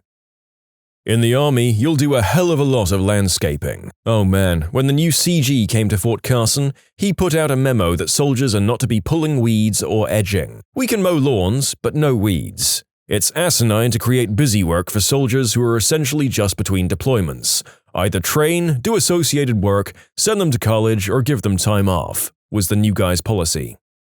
Casino security. If you're ever in a casino and you see a chair tipped over against a wall or covered in a garbage bag, don't sit in it. The odds are that someone has either crapped, peed, or thrown up on themselves on it. Why didn't they get up? Because the next slot was going to be a winner. That is simultaneously sickening and not at all surprising. Stay classy, casino goers. Also of note is that it's apparently so common that it's an acknowledged thing across multiple venues. Mortician here. The butt cavity of corpses has to be sewn shut, or the corpse could toot during the funeral. Visual effect artist. Actors are modified in movies as they are in magazines. Skin correction, awkward smile correction, one eye is closed more than the other in a frame. We correct that. Smaller waist, longer legs, bigger arms, six-pack. There's a lot of fake involved. Meat processor. Many of the people who work in the industry are convicted felons who don't give a crap about food safety processes. One USDA agent cannot monitor the actions of 250 people. We deal with listeria on a daily basis, and sometimes it gets so out of hand that we have to shut down lines. The meat done that day still gets sent out, though. The most terrifying story in this group goes to you, my friend. I used to work in a meat department in a grocery store. My supervisor had a skid of 100 vacuum-sealed packs of pea-meal bacon. She'd over-ordered. There was a milky white liquid in the packages because the bacon expired 2 weeks ago. She asked me to take the bacon out of the vacuum seal, cut them, put them on trays, wrap them, price them, and put the expiry date for 5 days away. I quit my job, reported to the head office, and left. This same manager also asked me to take expired chicken wings, put them in a sink with diluted bleach in it, let them soak, rinse them, and retrade them with a new expiration date. Oh, and if your frozen meat looks freezer-burnt, it's because A. Some idiot kid left the skid out on the floor all night and put it in the freezers the next day. B. It's old. Or C. The bunker or freezer stopped working but was up and running again the next day. I'm now a vegan after working there. In conclusion, meat manager wanted me to sell bacon that expired 2 weeks before and sell expired chicken wings that were left in a tub of diluted bleach. Nom nom. All help desks are really just masters of Google. I worked at a children's hospital. When a young person dies, the bodies are transported to the morgue in stretchers disguised as what appears to be tall, covered mobile linen racks. This is done in order to not distress parents of other patients. If the person moving the rack's hands are uncovered, it's actually bed linens. However, if they're wearing latex gloves, well, you know. I worked at an amusement park. The ride operators that you trust so dearly with your lives and checking your restraints are mostly kids who do nothing, and their main job is to count how many people are on the ride. I had a chest restraint actually come unlocked when I checked it once, and my coworker tried to convince me to run the ride anyway. I'm a professor at a large university. Most days, I don't feel like an expert at all. Welcome to academia, world-class specialists with inflated senses of inferiority. Disability insurance. We hire private investigators to videotape people and hunt around for them online all the gosh darn time if they're suspected of fraud. I can't count the number of videos I've seen of people dancing at nightclubs and posting on Meetup begging for a cross-country ski partner while they're claiming they're in too much pain to do their desk jobs and collecting huge disability checks. I have no pity either. People like that make it much harder for people with actual problems to get the benefits they require to get better, which is heartbreaking. I'm a debt collector. We can settle for pretty much anything. What's the best way to get the lowest possible settlement? I don't know anything about first-party collections, so this advice is only for charged-off debt that has either been A. Sold out to a debt buyer who divvies it out among their law offices or collection offices, or B. Sent to a collection agency as a portfolio. Find out the age of your debt. If it's brand new, same month, they'll take anything to liquidate for that month. Aim for 50%. I've been given 42% as my lowest possible percentage. The older it gets, the lower you should aim. If this debt has been passed through about 3 agencies, start super low. I'm talking 10 cents on the dollar, especially if your debt is 5 digits. If you've been sued, then it gets trickier. Find out the status of your debt. Small claims or county civil, arbitration, just sued, judgment recently awarded, judgment awarded 5 years ago. Are they executing yet? Garnishment, bank levy, writs of execution. Go from there. Find out if you're exempt from any execution of payment. If you are, start crazy low because they can't do crap to you. If you aren't, be nice and work something out as soon as possible. Start at 50%. If it's an arbitration, offer 10 cents on the dollar, and if they don't meet you somewhere reasonable, get an attorney because you can fight this. Never be afraid to walk away, but always do it as nicely as possible. If you run into a butthole who claims he or she is the only person you can speak to, he or she is lying. Ask for a supervisor. Be nice. Don't let him or her provoke you. Call at the end of the month. If you can pay that day, call on the last business day of the month, and you'll get a great deal. Start super low, way lower than you actually have. I think that's basic negotiation. Once you've come to an agreement, get it in writing before paying, and pay by verified funds if possible. Credit card, cashier's check, money order, Western Union. Make sure you have easy access to a fax machine and email, and for God's sake, get a letter with all the account numbers. Original creditor account number as well as the in-house account number for the collection agency or law firm, with a signature stating that your account is closed. Keep that crap forever and ever. By the way, if you save $600 or more in principal or charge-off amount, then you'll be sent a 1099 at the end of the year. I've had people settle debts that are like $10K, and $6K of that is the charge-off amount. They settle for $3K and get a $3K 1099 that they have to pay taxes on as income. Take this with a grain of salt and confer with your tax preparer or whatever before accepting it as fact. I'm a lifeguard. I've seen a lot of kids get certified that would probably fall apart if a real emergency occurred while they were on duty. I'm also a lifeguard and also definitely one of these kids. Luckily, I don't think anyone has gone in the pool I watch for 3 years. I'd never thought about this, but it makes complete sense. This is a job that might often have teens or other people between jobs applying. Also, it's made me realize that a lot of American TV shows featuring teens normally has at least one who works a summer job as a lifeguard.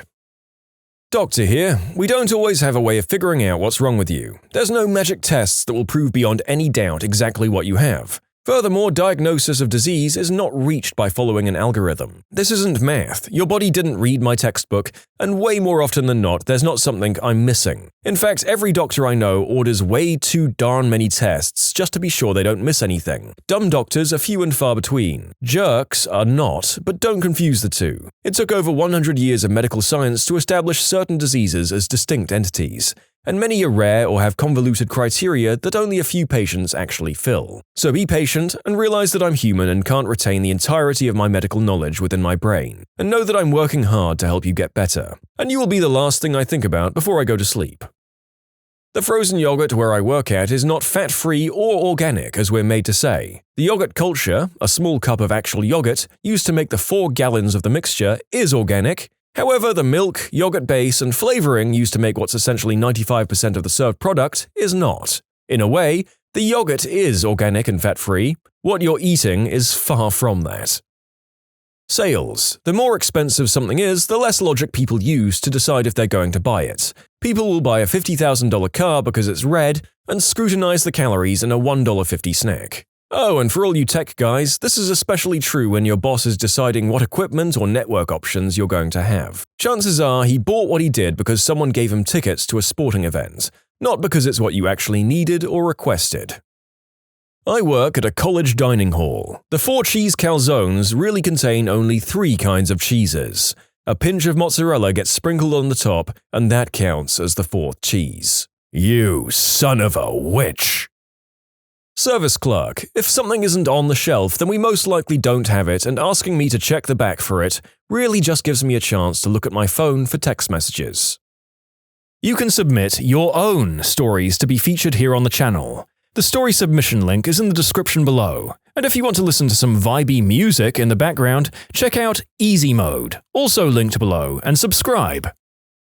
I work at a fireworks store. I answer your questions by reading the package and guessing what it does. Dry cleaning involves liquid. Nuclear non-proliferation analyst. Radiation monitors at ports of entry are better at detecting kitty litter and toilet seats than weaponized uranium. No worries, the contractor who sold the equipment made serious money on sales of those machines, and that's all that matters.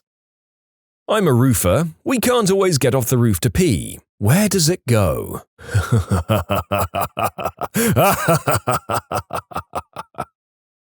Firefighter. People actually die so quick from one breath of superheated air that they can remain standing up. Casino security here. Money talks. You play $20 a hand, maybe $1,000 between gambling and food and everything, and get in a fight in the hotel, and you're probably going to jail. At the very least, you're being removed from the hotel. On the other hand, if you spend hours at our high-stakes table, all other circumstances being equal, we'll come to the room, tell you you're disturbing your neighbors, and please don't do that again. Same with basically anything that happens in a casino. We hate the people with money because they can get away with being the biggest jerks on the planet. But since their one weekend keeps the lights on in our casino for 6 months, we have to let them do as they wish, basically. Orchestral musician. We fake a lot of that crap up there on stage. If you tilt your violin, you can go into overdrive to recover after missing too many notes. Meteorologist in school. The 5-day or 7-day or longer forecasts are completely useless and only made because people would get upset if we didn't have them. You could probably do just about as good yourself on anything more than 48 hours away, just by reasonably guessing based on the time of year. I wonder how many people actually remember what the 7-day forecast said 7 days ago about today. I'm gonna steal your suggestion and make a website or a widget or something. Would be pretty easy to post what the weather said it was going to be today a week ago, and then post actually what it is. How about stats that say the percentage of humidity they were close to or way off? Oh, who am I kidding? It'll never be made by me. Sushi chef. Ahi tuna is actually just yellowfin tuna. It's the lowest quality sushi-grade tuna you can get. People come in all the time and ask if we have ahi, then scoff when we say that we carry big eye and bluefin, which is the highest grade you can get. And if I tell them that, they think I'm trying to pull one over on them. Other insights? Ask the chef when they get their fish delivered. Try to come in on the days close to that. If it's nearing the end of the week, you're getting the older fish. Not really any dirty secrets, at least in my restaurant we're reasonably clean. Spicy tuna is usually made from older tuna that's still okay to eat raw but maybe changing color or developing an off taste. I thought it was common practice for sushi joints to get their fish delivered fresh every day. At least that's how it is at the places I frequent in California. Unless they're right on the coast, they're full of crap. Most places get it twice a week. And here was the narrator hoping to learn the secrets of whatever the chefs are shouting at us whenever we walk in the door. Yes, I know I could just Google it. Yes, I know it's probably not as exciting as I think. Let me live in childish wonder, people. Cupcake bakery. Contrary to popular belief, freezing cupcakes actually makes the cake more moist than the freshly baked cupcakes. In fact, we don't sell any cupcakes that were baked that day because they just aren't as moist as the ones that have been in our walk-in overnight. Comedy writer. It takes a team of people to make your favorite people look brilliant. I recently learned that comedy writers compose anecdotes for guests on late-night talk shows like Letterman and Fallon. It's obvious once you know this, but I'm embarrassed to say that I had no idea this occurred. Federal economist. If you call any of my agency's data helplines, you'll be connected with an actual economist to answer your questions. I've found that most statistical agencies are the same way. My company has a piece of software, hosted by us, in which the usernames and passwords are meaningless. It uses a long unencrypted number. When the customers call and ask us to change their username or password, we tell them to hold on, clack the keyboard a bit, and then tell them they're all set. High school English teacher. I wish we could skip through a lot of the required texts too, but I hope my annoying enthusiasm will get us all through alive. I also answer more questions about grammar from other English teachers than from my students. I think the only reason they ask me is because they know I'm a freelancer on the side, so write more often than they do. Vet tech. If it seems like your pet has spent an unusually long amount of time in the back, it might be because we think it's extra cute and are petting it and playing with it or taking it around for all the employees to fawn over. For any skeptics, obviously there are many reasons why we've had your pet a little longer than usual, but this is definitely one of them, and it's my favorite. Nurse here. In nursing homes, we do every disgusting thing. Creams for your downstairs area? Yep. Suppositories? Yep. Putting your eggplant in a urinal and then holding it there so you can pee? Of course. We do all these things for the human body on a regular basis and we rarely get thanked for it. So please be nice. Also, a little added extra from my years as a hotel front desk agent, we can see the titles of all the adult flicks you watch and how long you did that for. So if you come down to the front desk and play it like it was a mistake, I'll know you watched F My Randy Wife for 47 minutes, and it will be very awkward. Catalyst synthesist chemist. The stuff I produce can make 20 tons of polypropylene from 1 gram of my material. Always blows my mind. Industrial engineer. Your company's processes are always going to have room for improvement because we need the work. Environmental scientist. Water from a municipal water source is just as or more sanitary than bottled water. Marketing and PR. Most of the magazine articles you read are influenced by the advertising dollars spent or the schmoozing by the PR pros. A human body cannot be completely consumed in a fire. I'm referring to most fires. Thermite reactions and lava pits might do the trick. I'm writing this down for future use. Don't dispose of bodies in fire. Got it. Adult store employee. Is that really a profession? Not really, no. But many of our toys are pretty much the same item in different packaging. A company will have different lines of toys that are really the same darn toys in different boxes. I'm a male massage therapist. If you get a stiff rod on my table and ask me to fix it, I'll deliver a quick chop or three to your upper inner thigh. It will reflexively disappear, and your berries will try to hide inside your pelvis. Fixed. It helps set the tone if some gross old man decides to press his chances. Hasn't happened in years, though. Athletes are refreshingly different from the general population. NASA intern. Most of the corrections to rocket blueprints are done in MS Paint. Chef. If you liked my first course, you'll usually get a larger dessert portion. Therapist. Most people get into the field as a result of their own personal struggles or messed up families. As a field, we're probably the most effed up. It's true, therapists aren't actually the perfect, stable people that a lot of us picture them to be. Most of them are just as messed up as the rest of us and have the training and emotional distance from their clients to be objective and help find and solve the problem. Advertising copywriter. There's very little manipulation or psychology involved. 99% of the time, it's just guys in a room talking about funny crap and then writing it down. Then, the account people retroactively justify to the client why it makes sense with a bunch of fancy science. But believe me, there's very little "this will trick them" going on in the writing room. Recruitment. Racism and ageism is a hell of a lot more prevalent than you'd believe. Your credit score affects insurance premiums. You know those fancy defense lawyers or public defenders you hire? Yeah, the DA knows them better than you do. When you aren't in the room, they'll tell jokes, and those jokes are about you. As a defense lawyer, I can say that this is somewhat true, but that doesn't mean that we're not doing the best we can for you. Sometimes that camaraderie can help you get a better deal. Lawyers, in my experience, are like athletes. Off the court, we may be friends, but when we get down to business, it's a nothing personal, no holds barred, free-for-all. Aerospace engineer. Every aircraft you've ever flown in has hundreds of cracks, dents, and just plain broken parts, even if it's brand new. On the plus side, we do design for that. A crack can grow to 3 feet on a 737 between inspections before it becomes a serious problem. For a good example of aerospace fail-safe design, see the recent Southwest 737 incident. It's a perfect example of how we design crack propagation to stop before it endangers the aircraft. Computer programmer. We were never actually trained on how to make your printer work. IT technician. There's a 75% chance I used Google to solve your problems. If only you knew how to do it yourself, you could have saved yourself $100. Alright, I'm a little late to this party, but I'm a radio DJ and I just want to shout this so everyone knows. People actually freaking love Nickelback. We get maybe 2 to 3 calls a day asking for some obscure cover some indie band did, and the rest are just all requests for that crap you complain about hearing too often. Listeners absolutely cannot get enough Nickelback, Linkin Park, Green Day, and others. It's mind-boggling. The reason Photograph is on the radio so gosh darn much is because people keep requesting it. It's not my fault. What surprised you about your richer or poorer spouse's way of life? Making financial decisions based around the 3-paycheck month. If you're paid every 2 weeks, most months you get 2 paychecks. All of your monthly bills and budgeting is based on those 2 paychecks. But twice a year there are 3 paydays a month, and that's when you can actually solve problems. That's when you can get the car registered or fix the dryer or get the cat spayed. The other 10 months you're doing maintenance and trying to scrape by. 3 paycheck months, you can actually try to fix problems. I was the poor one. My husband, at the time still boyfriend, took me out to a very nice restaurant.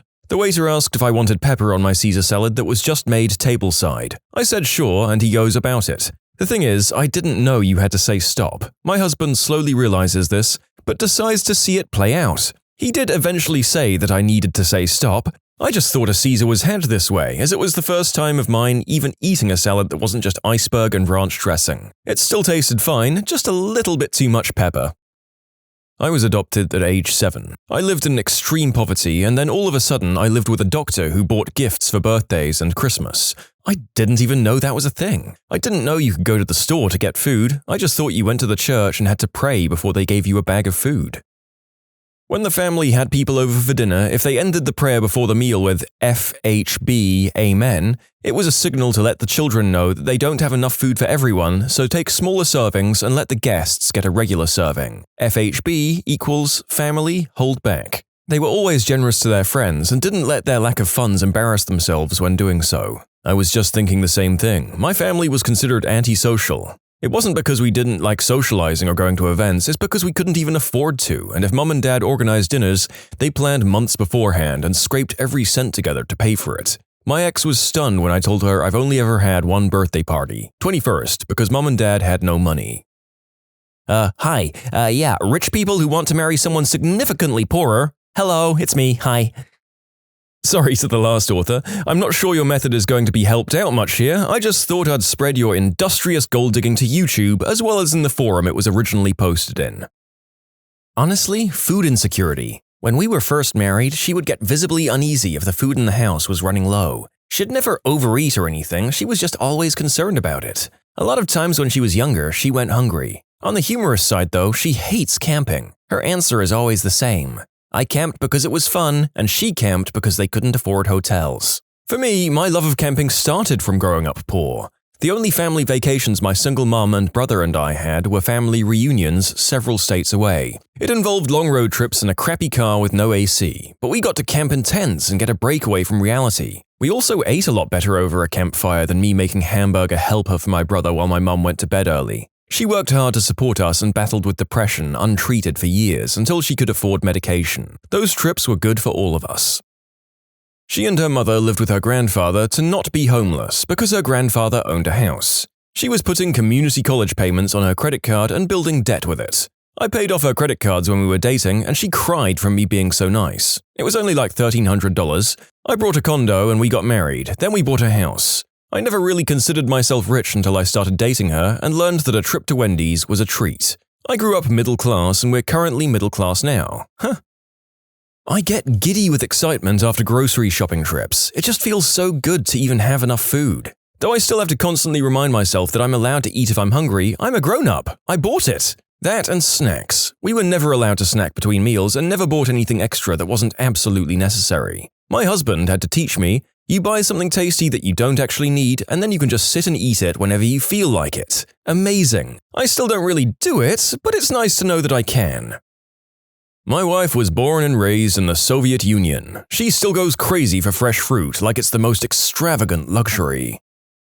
The prevailing mindset in my husband's community growing up was that insurance was something only rich people had. Not health insurance, mind you. Well, not just health insurance.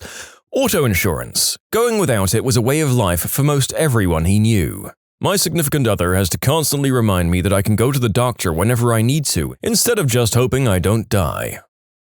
Sandwiches. When I made him a sandwich, I only put one thin slice of meat in it. He couldn't believe that was how I had sandwiches growing up. Growing up, we weren't allowed to just eat deli slices. It had to go between two pieces of bread because that would fill you up faster and save on meat costs. I'm not well off, but my stepfather is. I was raised by a single mum who spent money on everything, and bills were always behind. She just couldn't manage her money at all. In her 50s, she met and married a multi-millionaire. We're in Middle America, so that goes further than maybe in a lot of areas. They've given themselves $10,000 a month budget to live on, living on interest. They own their own home. Anyway, once my mum met him and they all got their finance situated and paid off, she won't spend a penny. He spends like it's going out of style. He's actually begged me to take her shopping to get clothes and accessories. She won't do it. She spent more when she was a single mum with nothing. It makes no sense to me, at least buy a new outfit. She's hell-bent not to use a penny of his money. They barely even have any groceries. If they have anything, it's because he buys it for them. She's a retired nurse that gets a retirement and social security, but she won't spend anything. She lives poorer now than at any other time in her life. This sounds less like a financial issue and more like she's trying to preserve her pride. She knows that people will think she's a gold digger if she spends his money, so she's going to the opposite extreme and refusing to benefit from any of it. Absolutely. Sounds like she doesn't want to come off as a gold digger who spends her husband's money. But also, she may have realized that she doesn't really need to spend much money anymore if basics are covered and she doesn't have young kids. My mum spends very little money, as does my dad. They have money, but they've always been brought up frugal. I realized that the biggest expense has always been us kids. Piano lessons for us, trips for us to see grandparents, dinner if it's our birthdays, toys every so often. Now they don't have to spend on that stuff. They occasionally eat out, they travel a bit, but usually that's paid for by my dad's company. So they just don't spend much. They don't enjoy spending in and of itself, and they just spent money in the past to take care of the family. I didn't marry this woman, but when we started dating, she always just wanted to chill at my place, never hers, which was fine, but she gained 35 pounds in just like a few months of dating. She was 100 pounds when we started dating. Not that it was a bad thing. 1, I'm a chubby man, and 2, I was just glad she wasn't preggers. Anyway, turns out her family couldn't afford dinner sometimes, so suddenly she had a place to eat every night and gorged herself. I know 2 siblings who were starved by their dad for years until CPS took them away and placed them with their biological mother. From there, they gained at least 100 pounds respectively and will not stop gorging themselves on food. At first I didn't understand, but now that I'm older, I know. Food scarcity is traumatizing. I fell in love with my uni best friend who really didn't have any money. When I got a job for my birthday, I decided to plan a holiday and offered to bring him along. He doesn't know I'm in love with him at all, but maybe I should tell him. Well, this is a bold move. I just hope he's not the kind to get insecure about a woman paying the lion's share of that sort of thing. My partner and I are both poor, but different kinds of poor. She's never been homeless or not had enough to eat, while I have. She's extremely frugal and hates buying anything we don't need. I feel a desperate need to stock up if we have any extra money, and it's a fight for me not to fill our house with canned and dry goods in case we don't have enough money to buy food next month for some reason. It makes no sense, but my instinct is to hoard food because there was just never enough of it around growing up.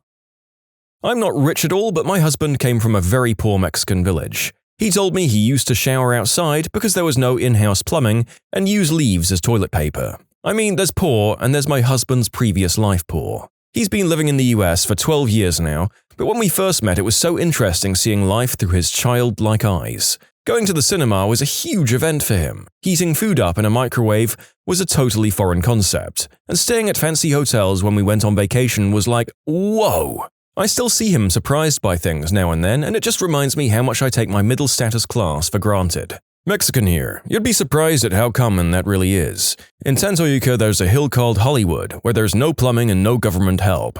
There are women there who make tamales and other large numbered meals for every kid in the neighborhood because their parents can't feed them and we don't abandon our own. Also, it's very common to be shocked by things like fancy hotels because ours are nice, sure, but there's no rich gringo nice and it always appalls me on the TV.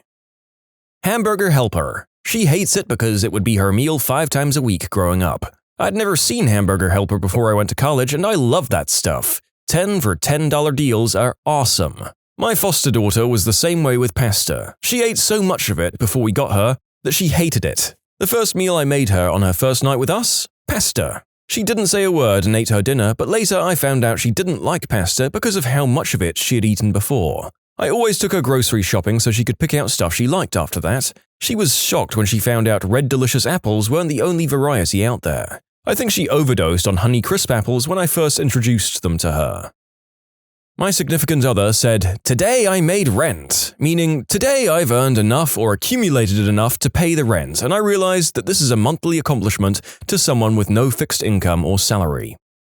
You can submit your own stories to be featured here on the channel. The story submission link is in the description below, and if you want to listen to some vibey music in the background, check out easymode, also linked below, and subscribe. One of my exes could pull in a lot of money, easily twice or thrice what I could. He was so incredibly bad at saving this money, down to, say, setting himself up as a company to avoid paying higher rate of tax, but then paying a large amount each month to an accounting company to handle his taxes, which he'd do himself anyway because he didn't trust them to get it right. He'd pay for taxis from one end of the city to the other, or hire cars rather than use public transport. Flights cancelled? Book new ones. Never even bother to claim back on insurance. Buy a sports car? Wreck it? Sell it for scrap. He'd work contracts and then take time off work on his own startup, but spend every weekend just going out and buying substances and booze. Haha, money really means nothing to you, huh? But then when we became a long-term couple, I started to feel like his mother. Man, will you not just fill out the insurance paperwork?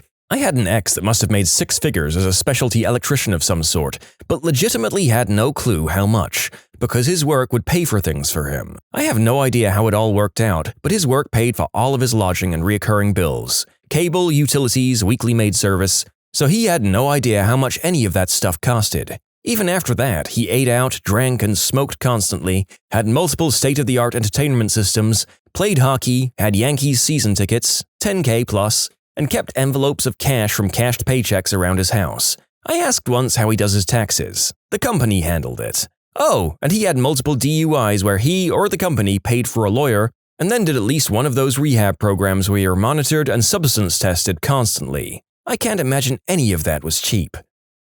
My husband grew up in a family where they were comfortable but on a strict budget. 6 kids and mum on disability. My family had no budget. One day we were at the grocery store and he always insists on walking up and down every aisle. I finally lost it because he was taking so long and asked him why he did it. Growing up, we could only spend $100 a week on groceries for all of us. I always had to put what I wanted back because I couldn't afford it. Now I can afford whatever I like, so I just like to look at everything I could have. Took him 10 years to tell me this. I felt like a terrible person. I've had a few people write in that $100 a week is a huge budget, and how is that a stretch? We live in a city with an extremely high cost of living. It's in the top 30 in the world. Getting a family of 4 fed for that much weekly would be a huge stretch here, and his family did an amazing job.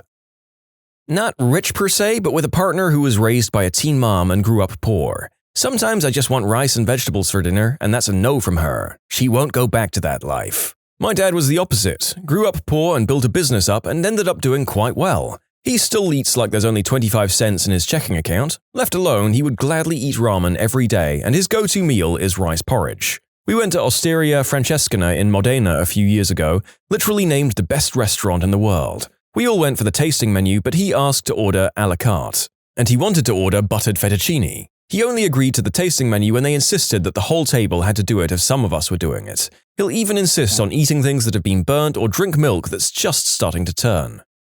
I was with a girl for a while who grew up in a pretty broken home. Still surprises me just how bad her spending habits are. She racks up credit card debt like it's nothing. She lived in the desert without air conditioning. The narrator would dearly love some context here. Did she grow up in the desert? Or was she choosing to live out there when there were better options available to save on cost of living? We've been long-term dating. She comes from a lower-income family than me. Pets. I was always surprised by the number of pets she and her family had living in the trailer and how much of a share of their income they spent on them. My dad is a successful business owner now with several houses and multiple sources of income.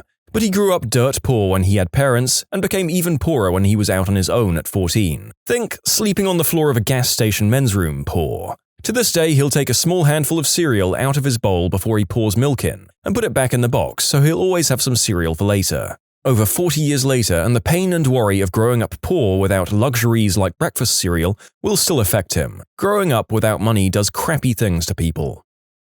Credit cards were avoided. For me growing up, we were encouraged to get a credit card in our name and use it as much as possible in order to build credit. There was always money to pay it off each month, so it made sense to 1.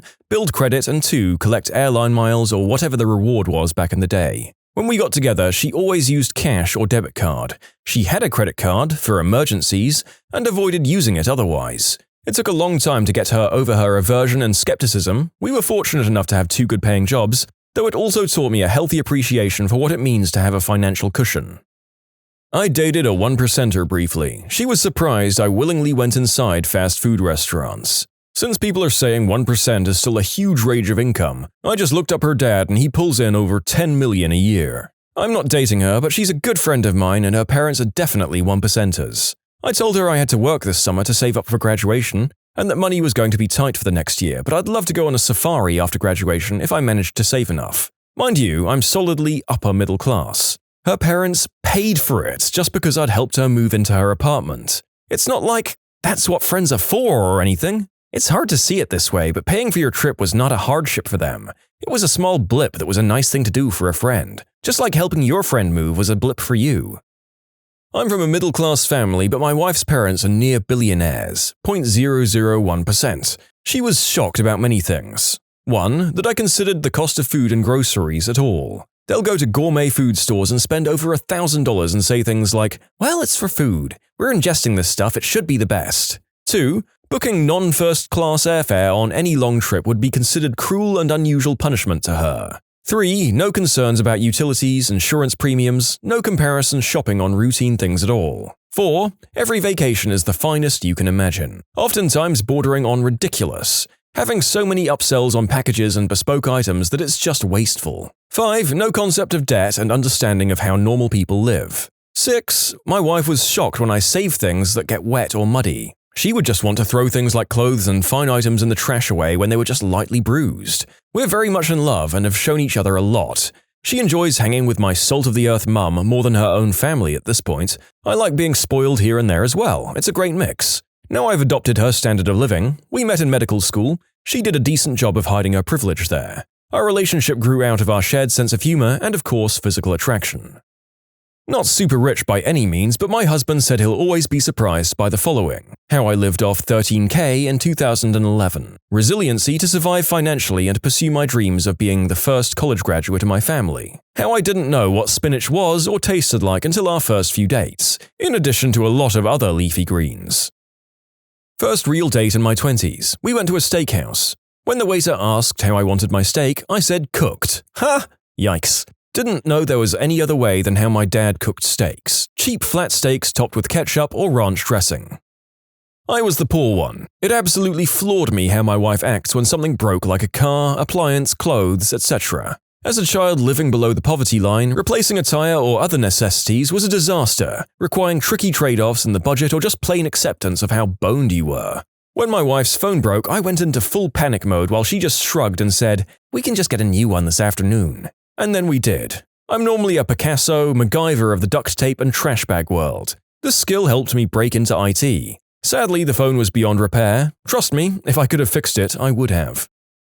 In my case, I'm from the wealthy family and my partner grew up poor. A couple of months ago, our new TV from a big box store broke suddenly. He bought the warranty, which I never do, I didn't think they worked, and he spent like 5 hours on the phone over 3 days and got us a replacement TV, which is not something I would have done or thought of doing, which makes me sound so spoiled, but I learned something for sure.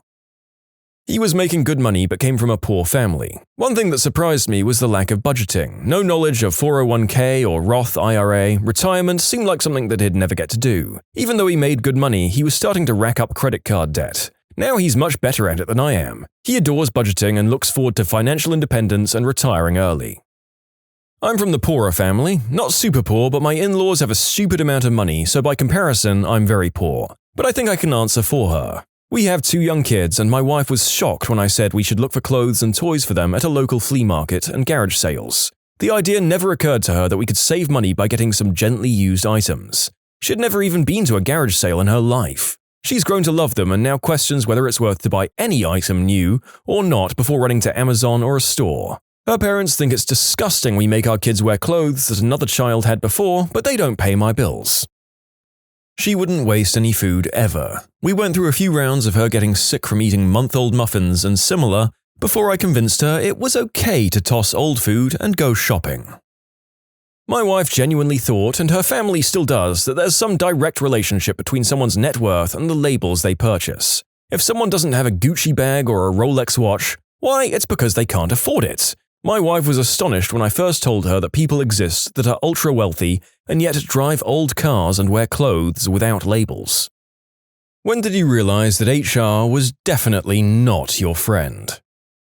Got pulled into a meeting with 2 HR reps in the middle of my shift. Taken to this really nice boardroom, which was confusing because I was just a grunt, and this is literally floors above where I should ever be.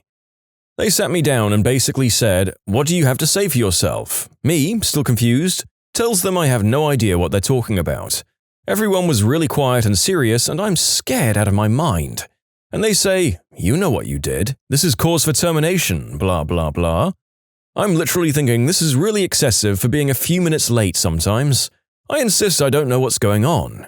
One of them maybe realized something was wrong and flips open a file and says, "You're XX, right?" Turns out they got me mixed up with someone else who has the same name. On the elevator ride down by myself, I was still sweating. Don't know what that other person did, but man, HR does not play. Oh yeah, and nobody said sorry. I should add, this is Canada, where we have a special sorry law where saying sorry doesn't constitute admission of guilt because we all say it so much, so they totally could have apologized. I had the Air Force Office of Special Investigations do that crap to me back in like 2002 or so. I got told the OSI called and wanted me to go over to their office. I got interrogated for about 10 minutes, them accusing me of doing white snow and hanging out with some other guy I barely knew. After me arguing with them for those 10 minutes or so, they finally said, "Aren't you this airman?" He had a super common last name, and I was like, "Yeah, but there's multiple airmen with that last name in my shop alone." Yeah, Turns out they meant a different person completely. They saw my last name and never checked my ID or asked my first name. I had to get right into the investigation because they messed up. I went to HR to report that my team's manager was illegally shorting all of our paychecks. HR's response was to adopt a new company-wide policy addressing the paycheck issue and backpaying most people for a certain amount, and also to frame me for work avoidance. HR and IT disabled part of my login account to a tool we used, and then fired me a few months later after failing to fix the problem and allowing me to actually do my job. They tried to deny my unemployment claim afterwards, told unemployment rep that they had logs showing that I did something to break the tool I don't even have access to break in the first place. They also didn't think to disable my email address in a timely manner, so I was able to back up all of my emails with IT documenting exactly what went down. Unemployment approved my claim and hit them with a major penalty to their insurance. This entire thread will likely hammer home something that I've said in an earlier video. HR is there to defend the company from unnecessary damage from its personnel. Whether the best way to do that is removing you or the person you have a grievance with is more important than any actual justice.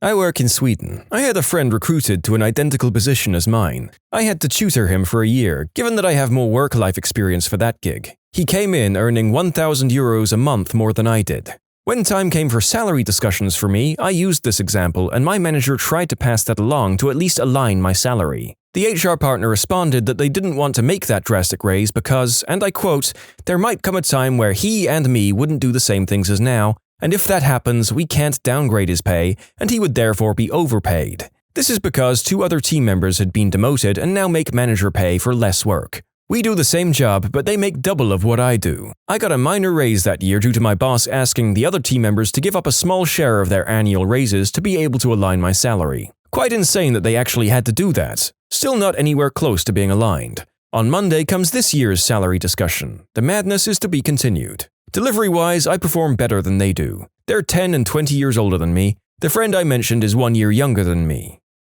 HR ordered me to downgrade my 3 excellent employee reviews to satisfactory because management didn't recognize their names. I got written up for telling my employees this. HR denied that they told me anything, even though I had the emails from them documenting it. Totally worth it. My employees were excellent and got the raises they deserved. I saw a similar situation. The company has a policy where 10% of the workers had to get bad performance reviews, which meant no raise for that year. What the company didn't take into account is that some teams are small and hyper-specialized. You can imagine what happened next. A bunch of crucial employees quit and that policy was cancelled, but the damage was already done. I fight this every year. Their argument is that part of the job should be going above and beyond the call of duty, so when people do a good job, that's technically satisfactory work, which warrants the same merit increase as everyone else. When I ask what the metrics are for exemplary work, they straight up told me that executive leadership isn't allowing any exemplary ratings this year, and that generally nobody should be able to get an exemplary rating. My counter is that hard work should be rewarded to encourage further hard work,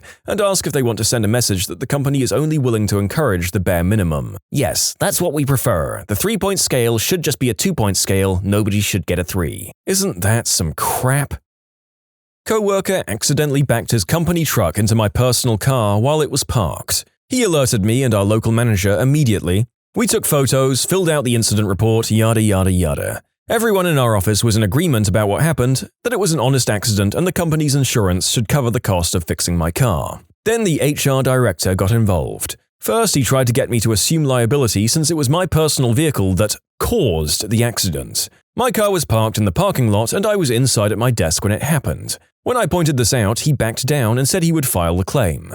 Next, I got a call from a hostile insurance adjuster from my company's insurance demanding that I provide my insurance information or they'd be pursuing legal action. It turns out the HR director had filed the claim saying that I'd run into the parked work truck with my car and tried to flee the scene, but was witnessed by a coworker who reported me. I informed the adjuster what had actually happened and emailed her the photos and signed incident reports and witness statements that we'd filled out, and she changed her tune pretty quickly and said she'd get back to me. The next day, I get a settled agreement from HR asking me to accept $1,100 for repairs and to sign a form releasing the company from further responsibility. I'd only just dropped my car off at the body shop and hadn't even gotten the estimate back yet.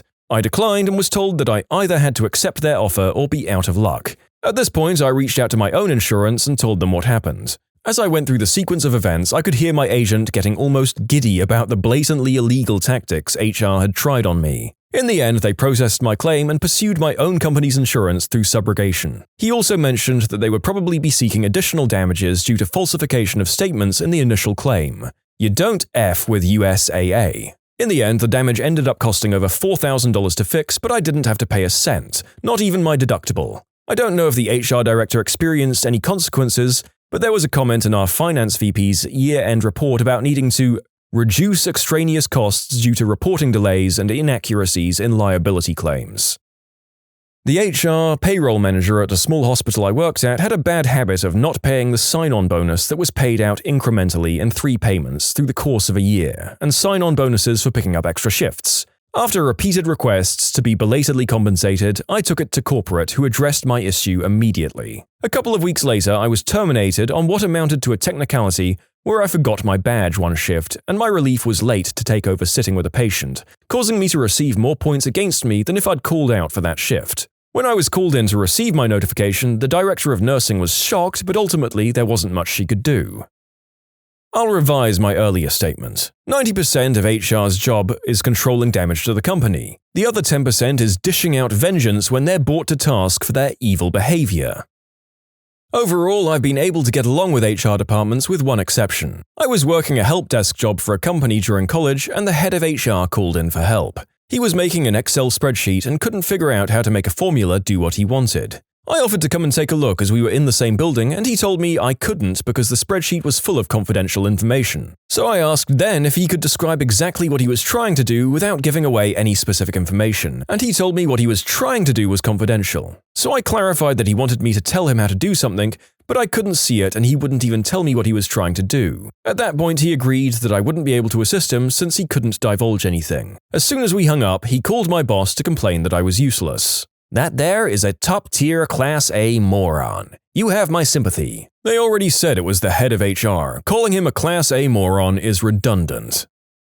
HR hired consultants to run morale-building employee input sessions, basically saying, "We're not from the company. You can tell us all the things you don't like about working here and would like to see changed, and we'll put it all into a report for management. Don't worry, everything's anonymous. We just need material for our report, and you guys get to have your say in improving things around here." Turns out HR and the consultants recorded all the sessions and played the highlights for management. People were disciplined for criticizing the company or their immediate superiors, and any shred of faith or trust in management that the employees may have had was instantly incinerated. Managers now complain that they don't know what's going on in their teams because nobody tells them anything. I wonder why.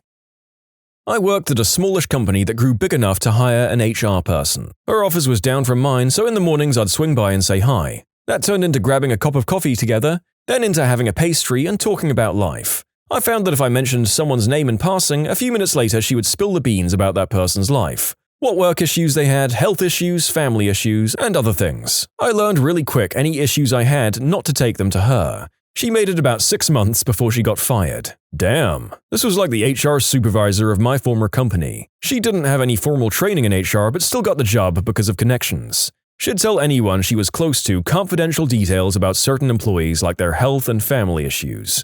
She would also divulge information that only the management should know, like business negotiations, and it was all voluntarily done. Anyone with formal training who worked under her never lasted a year. Last I heard, they finally hired an HR manager she would report to. You can submit your own stories to be featured here on the channel. The story submission link is in the description below. And if you want to listen to some vibey music in the background, check out easymode, also linked below, and subscribe. I asked my boss for a desk phone with a speakerphone function because sometimes I need it at work to conference people on the phone with people in my office. We'd had these old yellow phones, so he told me to make a request to him and CC our office manager, and he'd send it to the HR department of our region via email. So I put forth a nice email outlining what I'm requesting and why I need it for HR's request. My office manager replies all and asks HR, per his request, should I order the phone through the same channels I've used before, or is there a new policy? HR responded, completely livid. She demanded to know why I needed this phone, it was in the email, and then accused my office manager of going behind HR's back and ordering phones before without approval. My office manager told my boss, who called HR and chewed her out, and I could hear yelling. My boss came out of his office and yelled at me, "See what you've caused?" He was fired up, but I know he didn't mean anything maliciously by it. I just laughed. HR had to apologize to office manager for accusations. Turns out, after everyone yelled their fricking lungs out for an hour, the speakerphone I needed was literally free and we had boxes of them in storage. I had it for a month before HR rolled out fancy new phones that were actually expensive and convoluted, requiring training to set up and use. At the company picnic, we had to wear fricking name tags, and I'd never met HR lady face to face, and she came up to me and said, "Oh, haven't we met? What's your name?" And I was trying to hide my name tag, but she read it and didn't seem happy to see me. I never understood why HR had to okay the purchases at my old company too. My coworker ordered stuff for our department, and one of the few things she put down was Kleenex, which our boss said was fine because we were running low. HR sees it and sends a long email to both my coworker and boss saying we were wasting money and had to cancel the order because there were some in a storage cabinet. To be fair, none of us knew, and that cabinet was located outside our department room. Our boss looked through the purchases before ordering, but for some reason HR was always strict and wanted to know why we were purchasing certain things. "We need those binders for our project. What other reason would we buy them?" And my last real job before striking out on my own, I had an exit interview with the HR lady, who was actually just someone who was friends with the company president, who was filling in because the actual HR lady with a degree in HR and everything quit. A lot of people at this place quit, actually. It was a terrible place to work with out-of-touch management and delusions of grandeur limping along building websites for a business niche that was mostly old people who thought the internet was magic. During the exit interview, she asked why I was leaving. I told her I liked my coworkers a lot but hated the company. She got this exasperated look and got genuinely upset and told me she had been getting that same line from everyone else who quit and had their exit interview recently. It boggled my mind that they could hear the same thing over and over again from so many people putting in their time until they could go on to something better and not stop to think that they should change something. I mean, this might be the closest thing to an honest and decent HR rep that we've heard of in this thread so far. But it took someone not formally trained in HR to actually get it. HR person used her position to collect intel to get people she didn't like fired. Office survey. I put in some honest opinions of a member of my team. They were fair and honest criticisms of a system which was not working as designed. I had little contact with the system, but the whole thing seemed reasonable to me. I was in fact demoted for this, a position was created above me, and a colleague who was my equal was to be my manager. The position didn't exist before. This happened the same week my husband died, and the management felt like crap because of the timing. But still, on my return to work, I was basically called out for criticizing the same system in a whole company meeting, and it was explained how X system should and did work, and anyone who thought it didn't work was stupid. Cut to 2 years later. Person above me quits, partly because they're scared to tell company that anything has gone wrong because of how I was treated, and they have to promote me to that position because it now exists according to the rules and I'm the only one who can do it. Again, in a whole company meeting, they admit X system isn't working and we're having a consultation to find out why. I laughed. I couldn't help it. I had to leave the room before it turned into hysteria. One of our departments shut down at noon thanks to an HVAC issue. Building management needed to move cubicles and pull out a chunk of drop ceiling, so the manager took them all out to the bar for a team-building exercise.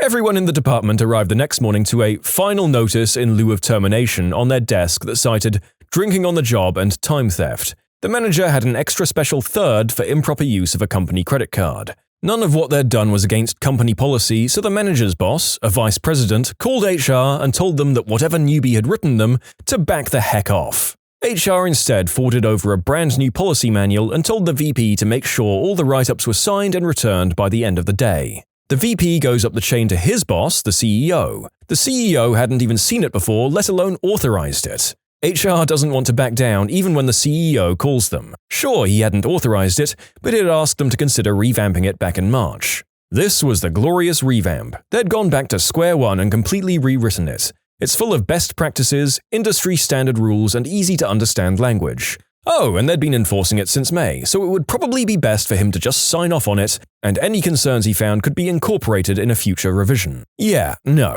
The CEO didn't make it past the first page before finding a contract law violation. Page 3 had a federal labor law violation, page 4 would make the NLRB angry, and the section on PTO would get them sued 6 ways to Sunday. The head of the HR was asked to resign. When she refused, she was fired. Okay, this lady is a champion of the worst kind. Fires a whole department without approval, fights VP, fights the CEO, gets asked to resign, says F you, I'm staying, and then gets fired. No fear at any single point. After 4 years on the job, I was given a first and final warning for asking why the heck HR was behind a locked door and now dominated over half the first floor, filled with new furniture that was unused after 6 months. Meanwhile, my chair was taken by another employee and I was told to use the chair without padding. An executive from another department heard my complaint, stole one of the unused chairs from the HR expansion and gave it to me, explaining that if I'd done it, I'd have been fired. She did it, daring them to fire her. Good on the exec. After doing this entire thread, I'm beginning to feel like Michael Scott was completely justified in his mistreatment of Toby Flenderson in The Office. Obviously, there are probably HR reps who are fine, but if the only way to care for your employees is to fight the people who claim they look after them, broken system. Not HR, but heed my warning, don't type anything into your work computer that you wouldn't say directly to your company's HR person's face. I've seen people had cases built against them for poor work and ultimately fired for the crap they say over Skype. I work in a mobile environment and have a company-issued tablet, and I bring my own tablet to work too. Why? Because company stuff stays on a company tablet and personal stuff on my own tablet. I don't even check personal emails with my company tablet. It's like in TV shows when the company goes through company emails and they see all the crap people have said about them or management through company emails. I've seen enough comments on Reddit of that happening, and I always ask, who the frick talks shot about a company on company email? I worked in a warehouse that regularly concealed the shipping of dangerous goods to save money. This went on for years. As time went on, I bubbled up through the ranks and was eventually made manager of the warehouse. I outright refused to ship anything anywhere until we started to claim our dangerous goods shipments properly. Their solution? The boss started to sign his name instead. This went on for a few weeks until HR found out. They obviously knew how much trouble the president could have got into. So next time a shipment had to go out, they got the newest guy in the warehouse to start signing his name instead, claiming they were training him how to do paperwork, but the poor kid had no idea. So when the driver showed up to pick up his shipment, I told him that there were a bunch of dangerous substances concealed in the shipment. So he refused it and left. I got told later that my actions were damaging to the company image and it had to stop. I told HR exactly what was going on and how I would not be a part of it. Less than a week after that, I was removed from my position due to company restructuring and laid off. Some of the most crooked crap I've ever seen. My rough estimates ballpark the money they saved at about $250,000 per year. Scumbags, the whole family.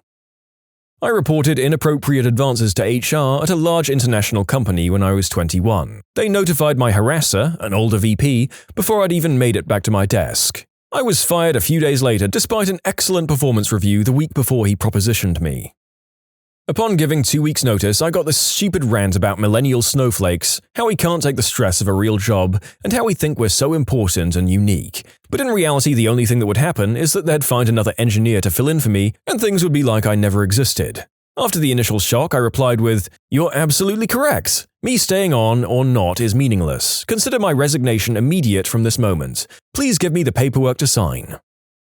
A skilled nursing facility I worked at got bought out by another company. New management comes in and starts cracking the whip and basically doing everything they can to decrease morale. What happens is predictable. People that have been employed in the building for 20 years start quitting left and right. Patient ratios start going up while more work is required. They lose so much staff that they resort to using a medical staffing agency, and the place has about half the staff on payroll to actually function independently. That management team has all left, but the effects are still withstanding.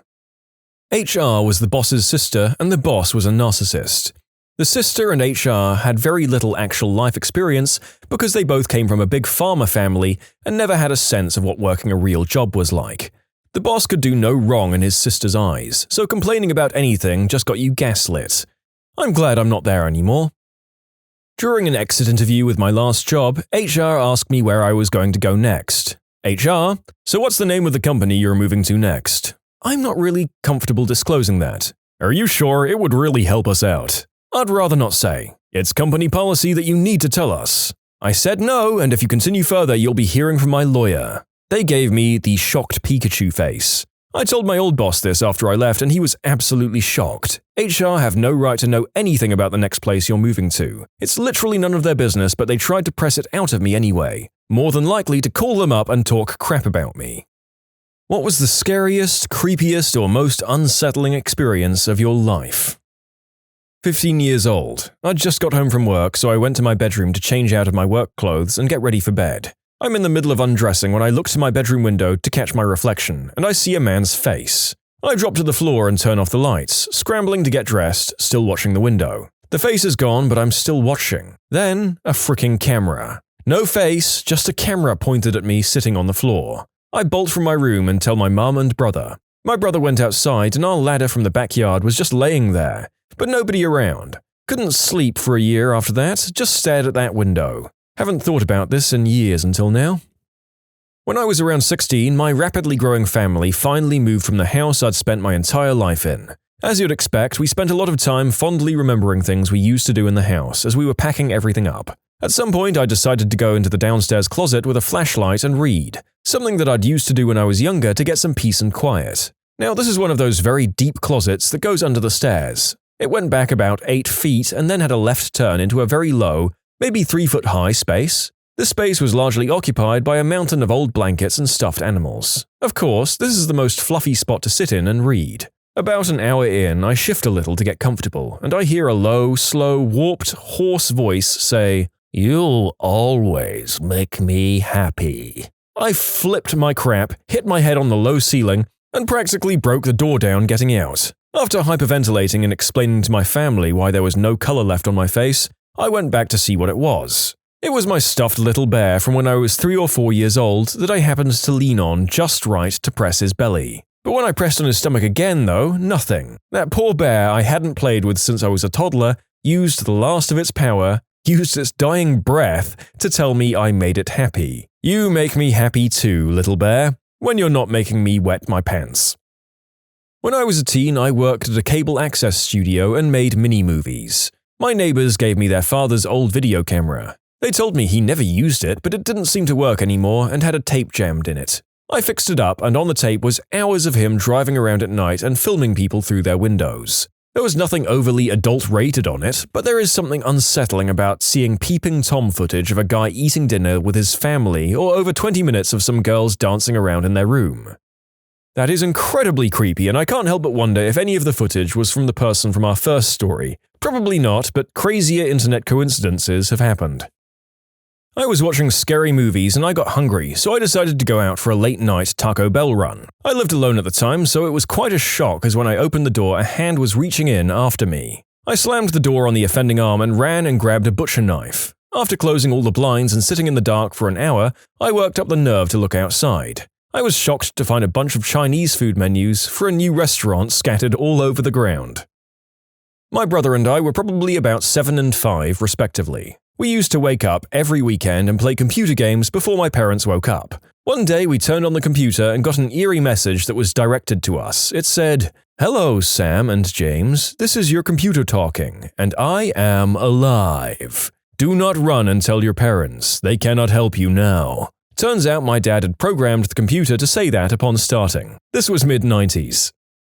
When I was about 7 to 8 years old, my family rented a house close to the beach for a week. The drive wasn't very long, but as an 8-year-old, by the time we got there, I really had to feed the porcelain stallion a brown bone. We pulled into the driveway and are met by a middle-aged woman who owned the house and showed us the place and told us about the town and what to do. My first instinct is to find the bathroom, so I ask and she tells me it's the second door on the right after the kitchen. Go inside and open the bathroom door to an older guy just standing there looking at me. I kinda duck my head down, say sorry, and went back outside. They noticed I was back pretty fast and I told them there was someone in the bathroom already. That's when it got weird. The lady looked at me confused and said there's no one else in the house.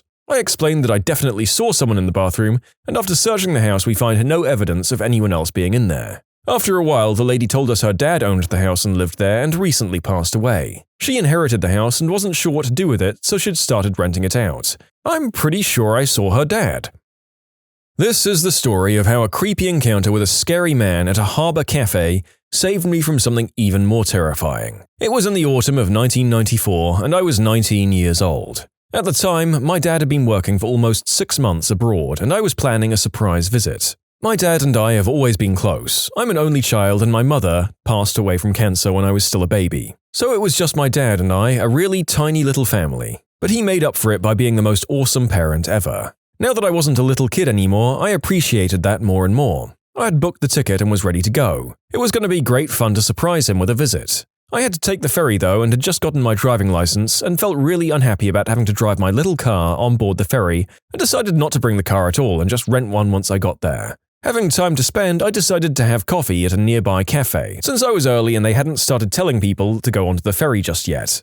At the cafe, there were lots of truck drivers and I soon realized I was the only woman there. One man, a 40-ish bloke with ice blue eyes and tattoos all over him, was eyeing me from across the room. Something about him made my skin crawl. I got up to leave, feeling suddenly very uncomfortable, and to my utter horror, he followed. What do I do now? I asked myself. This was before everyone owned a cell phone, I might add. I decided to try and look busy and maybe he'd leave me alone. So I pulled out my ticket and tried to look like I was reading it carefully when he suddenly snatched it from my hand and said, "I'm on the same boat. I'll have hours of your company then. How lovely." In a voice that was an absurd combination of jovial flattery and hidden hostility. I felt very strongly that if I got on the boat with this man who now knew my booking details, I'd be in grave danger. I can't explain why the feeling was so overwhelming, but it was, and I decided then and there not to get on the boat. The ticket had been cheap anyway. I could get on the next one instead. I hid in the ladies' room until I knew the ferry had left, and then I went to rebook my ticket. The story could have ended there, a creepy encounter with a stalkerish man, but it doesn't. I was right in the assumption that getting on that ferry would have been unbelievably dangerous. Have you figured out the date yet? The date was September 28, 1994, and the name of the ship was the MS Estonia. And that cold night, she sank in the Baltic Sea, taking 852 people with her, resulting in the worst ferry catastrophe to strike Sweden to this day. I still recall that day with horror and wonder what would have happened if this creepy man had not taken an interest in me. If I'd not listened to my instinct and gotten on board, instead of waiting for the next boat. Would I have been among the survivors? Or would my dad have seen my name on the list of lives lost in the Baltic Sea? I worked at a movie theater selling concessions, and this older man approaches the counter and orders. I ask him, "Would you like anything else?" And he looks at me and says, "Every time I ask for the thing I want, they keep telling me it's illegal." I'm quite creeped out by this guy, so I just sort of chuckle, and then he proceeds to ask me, "Do you want to know what I ask?" Working in concessions, part of the job is making the moviegoers feel welcome, so I say, "Sure." And then what he says to me was the most disturbing thing I've ever heard. He says, "You wouldn't have any young girls in the back over there locked up for me," he said as he's pointing to the closet. He then continued, "Because that's all I really want, a young girl. I mean, I wish I could just bring them back here and you'd keep them locked up so I could just pick them up whenever I wanted. You know?" At this point, a line had already started forming up behind him and he'd still not paid yet, so I told him the total of his order and then he asked me, "You understand, right?" And I didn't know what to say, so I just chuckled and agreed. Then he pulled out a $10 bill and said, "I like you," and put it into the tip jar and walked away. Ugh.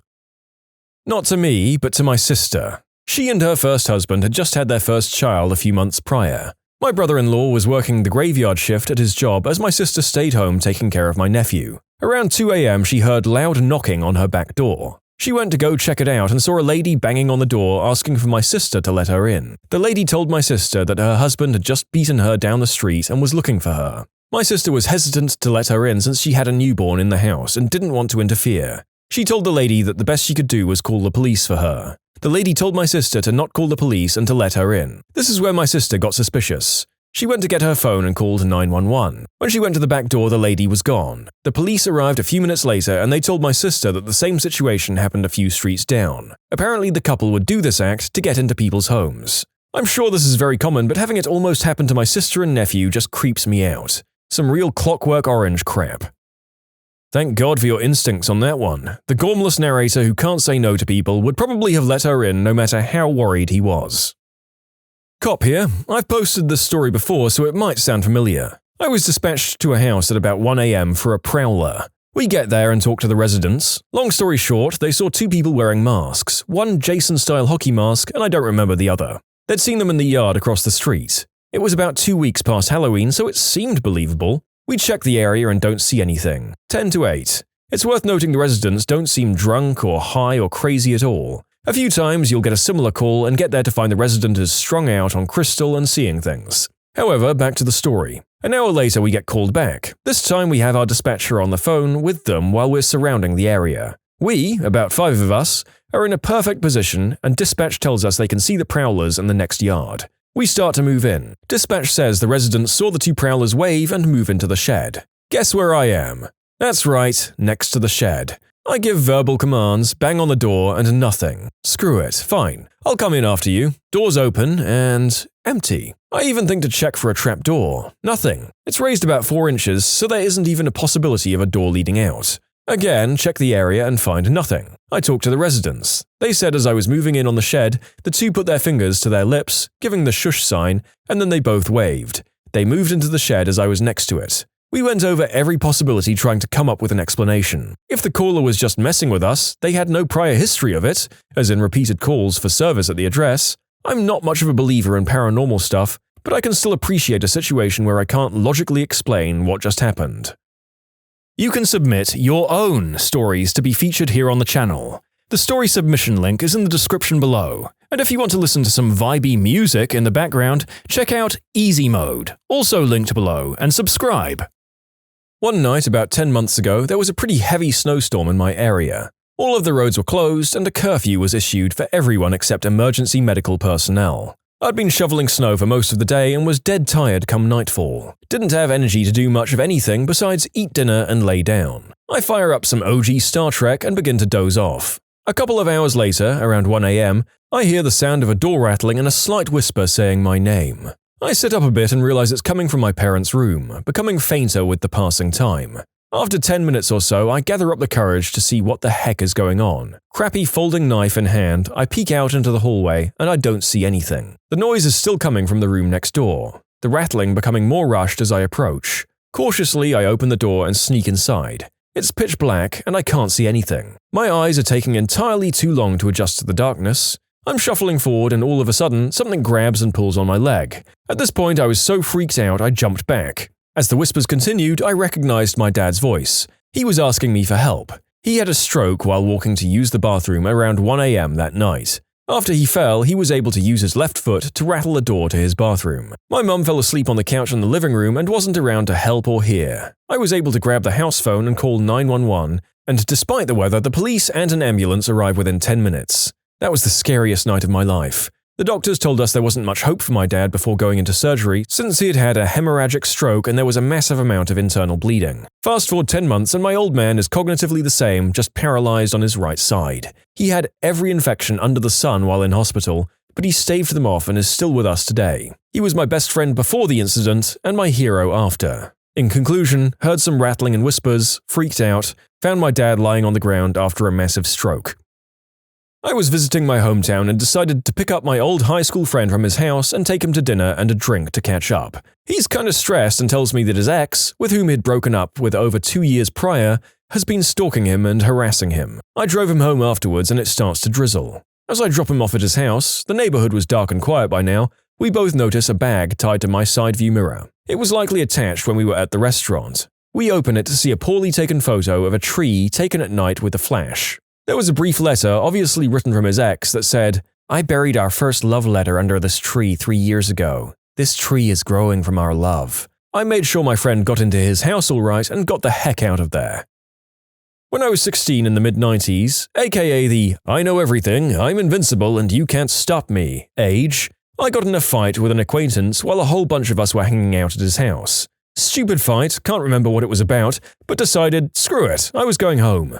I lived about 5 miles away, but I didn't have a car, and since it was 2 a.m., there were no buses. I was going to walk home. In the middle of the night, through a not-as-safe-as-it-seems neighborhood as a tiny 16-year-old girl. So I did. I think in hindsight, my friends either didn't believe I was going to do it or were too startled by the sudden argument to realize what I was doing. I left the house and started hoofing it. About a mile out, the suburban housing neighborhood melted into a main street with highway access. I started to notice a grayish minivan following me. It would follow me, pass me, turn a corner, and about 3 blocks later, it would do the same thing. I mean, really obvious what it was doing. I crossed over to the other side of the street, so I was walking the opposite of the traffic flow, and thus no car could come up behind me. I kept doing it on the other side of the street. About a mile later, there was a 24-hour Fred Meyer, West Coast USA chain grocery and all-purpose night store. Its lights were bright, but parking lot empty-ish. I immediately crossed the parking lot and went to head inside. Just before I got to the doors, the minivan that had been following me pulled up into one of the parking spots. A guy called out from the driver's side and said, "I don't want you to walk over here, just stay there and listen. I just wanted to let you know what I was doing. I saw you walking a while back, but I also saw a dark car that was following you. A couple of times you went to turn around or stopped, so it started following you down a parallel side street. When I saw it, I started to follow you both just to make sure you were safe. Go inside the store and call someone to pick you up, please. I haven't seen the car since you headed across the lot." He waited until I was inside the store and then pulled away. I didn't have anyone to call, so I just let the night cashier know what was going on, and I hung out with her for about an hour and a half. Then I finished the walk home. I've never forgotten the incident or that man, whoever he was. During the walk, I never saw the dark car he mentioned, but I've always been convinced he saved my life that night. I like to think that in this scary night there was a comical situation of the van driver and the dark car driver seeing each other, thinking the other car was shady, and being equally protective about the kid in question, until the dark car driver lost track of them. Not as scary as the others, but it creeped me out nonetheless. I was out of town on business, and my security camera went off in the middle of the night. I checked it and I saw a blurry white light moving erratically in my room. Now, I'm half asleep in the hotel hundreds of miles away from home, and I don't believe in ghosts, so my first thought was that someone was shining a flashlight into the house to case it. Not knowing what else to do and not wanting to call the police and look foolish, I used the two-way sound on the camera to yell, "Get the F away from my house, I'm calling the police!" The moving light didn't seem to react to that, so I just sat there, in my hotel room, watching it until it stopped. The next night it happened again. And the next. I've shown the footage to my colleagues and they're convinced I have a ghost. I asked the pet sitter to look around the house for prints in the snow and they found nothing. I finally got home and nothing is out of place, but now I realize that I have to sleep in this house with the weird moving light. So when the sun went down, I was desperately trying to figure out what it was. 2 days later, I did. This is kind of hard to explain, but bear with me. This was a very bad winter, and I'd taken the internet's advice and thrown pantyhose filled with rock salt up into my gutters to prevent ice dams. The string hanging down from one of them had an ice crystal in it, so that little ice crystal was blowing in the breeze and reflecting the driveway lights back into the house. So, absolutely not creepy at all, but when you're away from home and see a floating orb in your house, it will give you the willies for sure. Back when I worked night shift as a security guard, I'd experienced mild hallucinations due to my poor sleep schedule. I was doing my patrol and I was feeling particularly out of it, so I kept getting those flashes of movement in the corner of my eye. But I was convinced it was just my brain messing up. At the site I was working, there's a large warehouse filled with chemical waste that has only one light on in it. As I'm going along, I see a pale shape on the ground and quickly recognize it as a body. My adrenaline spikes and I nearly pass out. Upon closer inspection, it turned out to be a CPR dummy the workers left out for training.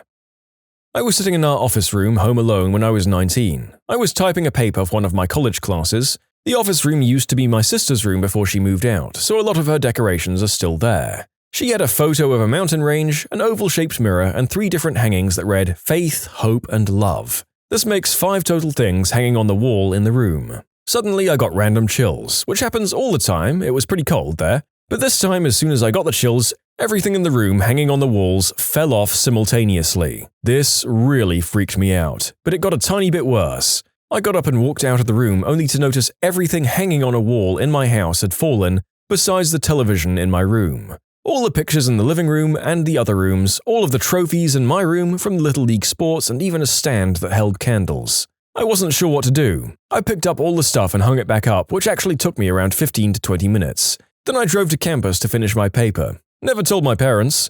It's also worth mentioning this happened around noon on a sunny day 3 winters ago. On our way to a camping trip, I passed by an old painted-up car with decorations of Muppets and stuff on it. Obviously owned by a crazy person who couldn't drive over 50 miles per hour. Without stopping, we then passed the same car 40 minutes later. I work for an engineering college and frequently have to go up to the industrial floor to find old projects and materials that had been stored years ago. This is the floor with the HVAC unit, steam pipes and stuff, and is not very well lit in the evening. The year before I'd started working there, it was discovered that a homeless man had broken in and had been living up there. The cops had to be called because he had some kind of mental instability and kept coming back. Fast forward 2 years later and I'm up there looking for some pressure gauges when I see one of the fluorescent lights begin to flicker. My attention is drawn to that area where I see the silhouettes of a body laying on the floor in the most uncomfortable position, and another one crouched in the corner against the wall. I nearly crapped my pants before booking it in the other direction, but then the light came back on and I saw it was 2 test dummies that the mechanical engineers must have stored there recently. I keep a length of pipe with me every time I go up there now. What is the weirdest conversation a waiter overheard while serving a table? One day I was cleaning tables on the patio when I noticed these 2 men had spread cheap Parmesan cheese all over their table. I went over and asked very sweetly if I could clear it off for them. They shifted awkwardly and one of them asks, "This is for mosquito." "No, this is cheese." They turn to each other and yell in unison, "It is cheese." Turns out they were Danish and very nice, just confused. Last night was pizza and trivia night at the restaurant I serve at. I'm helping a couple in their mid to late 50s with pop culture questions, against restaurant policy. We were all laughing and having a great time when the wife leans over to her husband and says, "She's so cute. Can I ask her to come home with us?" While I'm standing right there. I laughed it off and got a $40 tip on a $60 check, and their phone number. To keep those inquiring minds informed, no, I did not call them back. It's just not my thing. I'm in a committed relationship with a wonderful man, and jeopardizing what we have for $40 is dumb. They're regulars of mine, so Wednesdays should be interesting now. The wife was the really pushy one, too. Also, not Brad and Angelina. I overheard a man proposing a swinger lifestyle to his wife. She didn't like it one bit. And there I come to bring them their drinks in the middle of the conversation. "I can't believe you're going to lose your virginity tonight," said at a family table. I like to think they were all quick-witted and messing with me. "Maybe she just got married?" 2 adults, 2 kids, and the father said it. I really hope they were messing with me. I don't really remember the name used, but it went like this. "What's Jennifer up to?" "Oh, she's probably effing my husband." This was at a table of 5 women who looked to be in their 60s. The Golden Girls just don't give an F. I was closing late one night and had a couple of really high teenagers come in. They could barely sit up in the booth and ordered $80 worth of food for 2 people. One of the guys ordered an iced tea and asked for Splenda with it. I brought out his drink and set it on the table along with the sugar caddy. This kid just stared at it for a minute and then asked which packet was Splenda. I told him it was the yellow one. "Oh, what color is yellow?" he finally asked. I pulled a packet out of the caddy and handed it to him and walked away. I couldn't hold my laughter in anymore. As I was walking away, he turned to his friend and asked, "Can she tell how high I am?" They tipped me a quarter. I wonder if that means they tipped 25 cents or 25%. Honestly, it can go either way with people on Green Herb. More awkward and sad than weird, but it was a conversation between a man and his 10-year-old son. The man was berating his son over his golf game. I work at a country club, so this isn't exactly unheard of, but the dad was being super intense with his criticism. He was calling his son a quitter for wanting to stop playing, and telling him that if he quit now, he'd always quit everything in life. The kid sat there and listened numbly for about 10 minutes before I came over to refill their waters, and my presence causes the dad to pause in his speech. As I'm walking away, the kid says, "Evan doesn't make me play golf. He tells me to do what I think is good for me." The next time I'm on the floor, I see the dad is just heartbroken. I ask a coworker who had been there a few years what the situation is. Apparently the man and his wife were divorced and his wife remarried. He had his son on weekends and they'd golf together. The kid was apparently pretty good, but had developed other interests. I could be way off, but I see it as a father who was trying to connect with his son but being a bit heavy-handed at it. The thing that gets me is that the guy doesn't come in with his son anymore. He comes in alone and drinks a lot at our bar. He doesn't say so much. My stomach drops every time I see him. I make an effort to go over and see how he's doing, even if it isn't my station for the night. I'll ask him how his work is going since that's the only thing he's forthcoming about. He'll give me a brief summary, I'll listen and nod my head. There was a month or 2 where he came in with a very friendly woman, but that was a while back. I just want to hug the guy and give him some advice about his son, but I don't want to make it awkward. While I was working at a Jose's Crustacean Hut, I was serving a well-dressed, seemingly happy couple. They ordered a steam pot for 2 and a side of fries to share. Right after I drop off the food, before I'm even out of earshot, the husband confesses to having been cheating and that he wants a divorce. She starts bawling her eyes out to the point she's doing the whole gasping for air between sobs thing.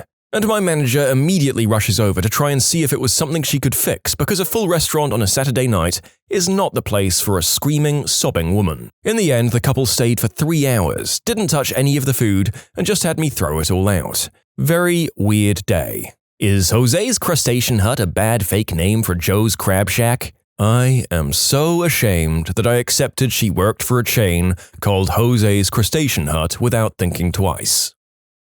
I used to work at a bakery, bistro type of place, and one time there was this table of 4 or 5 brunchy ladies talking quietly to each other. I overheard one of them say something about a multi-party bedroom adventure, and another responded also about this same encounter. I walked past their table again to try and overhear more, and realized they were talking about 4G, not an org. Well, you get the picture. Years ago, I was working in Pizza Hut in a not-so-great neighborhood outside of Atlanta. I was bringing a pizza to a table where I heard two kids who were no older than 7 in the middle of this conversation. Kid A said, "You best step down, B-word." Kid B said, "Try me. See you at Crossroads," and Kid A pointed his fingers like a gun at the other one. "No, see you at the Crossroads, mother effer." Then I asked them to sit down so I could serve the pizza.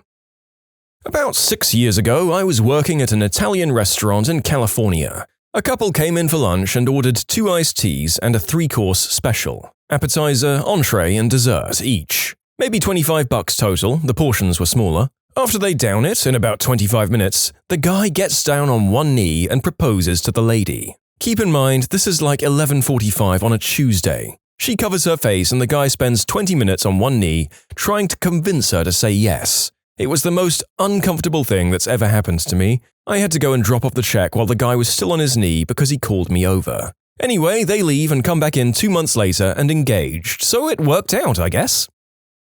I was a waiter at a wedding once, and as I was serving the main course, I came up to a table where 2 guys were being introduced. The first one says to the second, "So, you swing, right?" The second guy says, "Yeah, you're with Kirsty, right? I effed her brains out while you were away for work." Guy number 1 shakes his head and says, "Thanks for looking after her so well," or something as I was walking away. I saw them later getting on like a house on fire.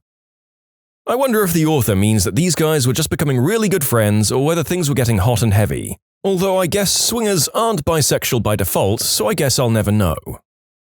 I work in a local greasy spoon. There was a young couple in maybe their early 20s eating breakfast. At one point, the girl dumps a pharmacy's worth of pills on the table and starts sorting and counting them out. When I walked by to check on them, she started acting super paranoid, and as I walked away, I heard her say to the guy, "Maybe we shouldn't be doing this here. There's cameras." And she proceeded to move all of the pills back into her bag and they left. Got a really nice tip though. Something more humorous, I had a man in his 60s come in for lunch by himself. He was reading a book and I recognized the title. It was Fingersmith, which is a steampunk lesbian romance novel. Got a good laugh from that. I work as a cook in the most popular Thursday night bar at my school, but I also have a window for customers to order from and I chat with them quite a bit. Needless to say, almost all conversations verge on the side of weird. However, some take the cake. My favorite was 3 girls who came up to us to get some French fries, and while they were being made, they started to chat, mostly about boys. As the fries were being cooked, they included me in the conversation and tried to get my opinion on how to find the right guy and which guy they knew was the hottest. As the conversation progressed, one admitted that the only guy she wanted to F was one of the other girl's brothers. This became the facet of the discussion as she began to drunkenly go into details about how hot he was, why he was so hot, and why she wanted to F him. Meanwhile, the second girl stood there awkwardly with a look of shame on her face while her brother's attractive qualities were dissected by her 2 best friends. While not the weirdest story I have, it's definitely one that sticks in my brain. As an older brother, I really hope that if my sister was ever in this spot, she'd do the right thing and hook me up. I overheard, "I've been thinking about this a lot lately. I think I'd save so much money if I just ate one big meal a day." "Yeah, but you're gonna get hungry later." "Yeah, I guess you're right." I'm pretty sure they were high. This sounds like a conversation between the residents in Animal Crossing. "Oh, that explains it. Shep is always high as crap, dude." I was working as a pizza delivery driver. Technically, that's waiting, right? And I pulled up to this house. Inside, you could hear 2 people arguing about something, and the woman yells, "F you, I'm gonna go and screw the next guy who says hello to me." She answers the door and I said, "Hello, here's your pizza." I unfortunately didn't do the deed with her, but she gave me a $20 tip, which was nice. We had a guy bring in his wife so he could tell her he wanted a divorce without her causing a scene because they were in public. When I went over to take their order, knowing full well how awkward this was, he said to her, "I'm honestly not that hungry. Do you want to split a sandwich?" To which she replied, "No, I don't want to split a fricking sandwich. You just said you wanted a divorce." And then they left. She had taken her heels off and was walking on the opposite side of the road. I once had a pimp try to encourage me to join his ring. This happened the other day at my restaurant. Not really weird, just a hilarious dad moment. The young kid said, "I heard today that one of the members of One Direction left the band." The dad said, "Does that now make them 2 Directions?" Classic dad joke right there. You can submit your own stories to be featured here on the channel. The story submission link is in the description below. And if you want to listen to some vibey music in the background, check out easymode, also linked below, and subscribe. I noticed a kid from my school was sitting in a booth at the other side of the restaurant. I offered to trade sides with the other busser so I could go and say hi and such. The kid, by the way, is openly gay and very flamboyant at school. I started walking up and I heard his dad talking about how proud he was that his son just got a girlfriend. The kid noticed me and looked pretty embarrassed. I feel pretty bad for him and I hope his family is accepting of him no matter what if he eventually does tell them. I was serving two middle-aged ladies at a suburban Applebee's. I think they each had one drink at most. They're having a great time, clearly catching up. As I gather the plates after their meal, the woman motions me closer and whispers, "We're all made of stars." And she really did draw out that last word. I think she must have been on some sort of medication. Totally unexpected. A woman told me she'd just had a hysterectomy. I didn't know what to say. The only thing I could think of was, "Congratulations?" I mean, I wouldn't just go whoring yourself out. Yes, but it's glamorous. Absolutely serious conversation heard on the patio between four married women. I don't even know what was meant by what they said, and I'm still trying to figure it out. This woman ordered her food before her friends were there. Her friends came in 20 minutes later and ordered. She proceeded to demand free food because all of their food didn't come out at the same time. She gave my coworker, a 5-year vet at this restaurant with rave reviews, the hardest time ever. She was extremely rude. It was a birthday gathering. I overheard her saying she wasn't going to tip my coworker because the food she ordered was too expensive. When the other servers heard about what she said about the tip, we said, "All right, there's no tip anyway, so let's make it worth it." We went out to sing happy birthday. Her free ice cream was served, 1 scoop half melted in a bowl. We clapped out of time, all started the song at different times, and no one smiled. Most liberating night of my life. We rarely ever do stuff like that, so it was so worth it. This brings joy to this former waiter's heart. There are so many people I would have liked to pull crap like this on. Bless those of you with the courage to do it. I have 2 stories that I've been dying to tell. I work in a 4-star restaurant. I had a man come in for dinner, sweating bullets from the time he sat down. He and the lady were obviously a couple, and the entire staff guessed what would happen, especially after he ordered a $300 bottle of champagne to start the meal. She looked happy, but worried through the entire meal. When the dessert came, he got down on one knee and I heard her say, "Please don't." Those 2 words stopped my heart. I can't imagine what this poor guy was going through. They had a hushed conversation and she ran out, literally ran, while he sat there holding an open ring box. He finished the bottle of wine they'd ordered during dinner and pretty wasted turned to me and said, "Why won't she let me love her?" Just like that. Like I'm going to give him some kind of answer to explain the complex and painful thing that's just happened. I told him that sometimes we fall in love with the wrong people, and the only people worth anyone's time are the ones who give back what they get. He finished the bottle, paid his tab, and slowly walked to the parking garage. I never saw him again. I also used to wait tables at a Bob Evans that was located across the street from a nursing home. Whoever chose that location was a genius, because old people love the crap out of Bob Evans. I had an elderly couple who came in every day for lunch and ordered the same thing. It got to the point that they would have their meal on the table by the time I saw them crossing the street from the window. They usually only got applesauce and banana bread or mashed potatoes. One time the old man came in alone after a week of absence. He never said it, but I knew she had passed away. He still ordered for her and let the food sit on her side of the table, every day. I cried more than one time delivering it. I hope one day my future husband loves me that much. Before anyone asks, yes, this story really did happen to me. I'm a cook, really a chef, but I don't like the term, but one of my servers came back to the kitchen with a 1,000-yard stare on her face. I asked her what's wrong and she just says, 41, meaning booth 41. 41 is 2 tables from the kitchen. So I act like I'm making my rounds in the dining room and I get near 41. It's 2 nice mid-40s looking people dressed in business casual from what I can tell. The woman is drunk or high or both and passed out with a biscuit in her beer and smells like pee. A plate full of our most expensive dinner in front of her untouched. The guy with her smells like he crapped his pants and has never bathed. Mind you, they're clean-cut looking people. He's happily chewing away mouth open on crab legs, mashed potatoes and steak. He's slamming his beer and chomping away. I just give a smile and nod and keep on walking. I make it near the bathrooms, turn around and just watch them. He proceeds to poke her with a crab leg and says, "Can I have your butt when we get out of here?" She drunkenly mumbles what sounds like, "The fish and ferry won't fit up my butt." I looked behind me towards the kitchen and all of my cooks and quite a few servers are piled around the guard station, just holding back laughter and looking at me. I look at them and say I have no fricking idea what to do here. About 10 minutes later, he finishes his food. She wakes up, downs her beer with biscuit in it. They pay their tab with a 20% tip. I had to close that corner of the restaurant for the rest of the night because the fricking smell wouldn't leave that area from them. I even took the booth seats out back as soon as they left. Their stink somehow soaked into the wood of the booth and lingered in my restaurant well past closing time. I made my cooks stand around the booth and smoke after closing, in hopes that the cigarette smoke would smell better than they did. Hearing a woman talk about how bad her hoo-ha smelled at an Applebee's trumps any other conversation ever.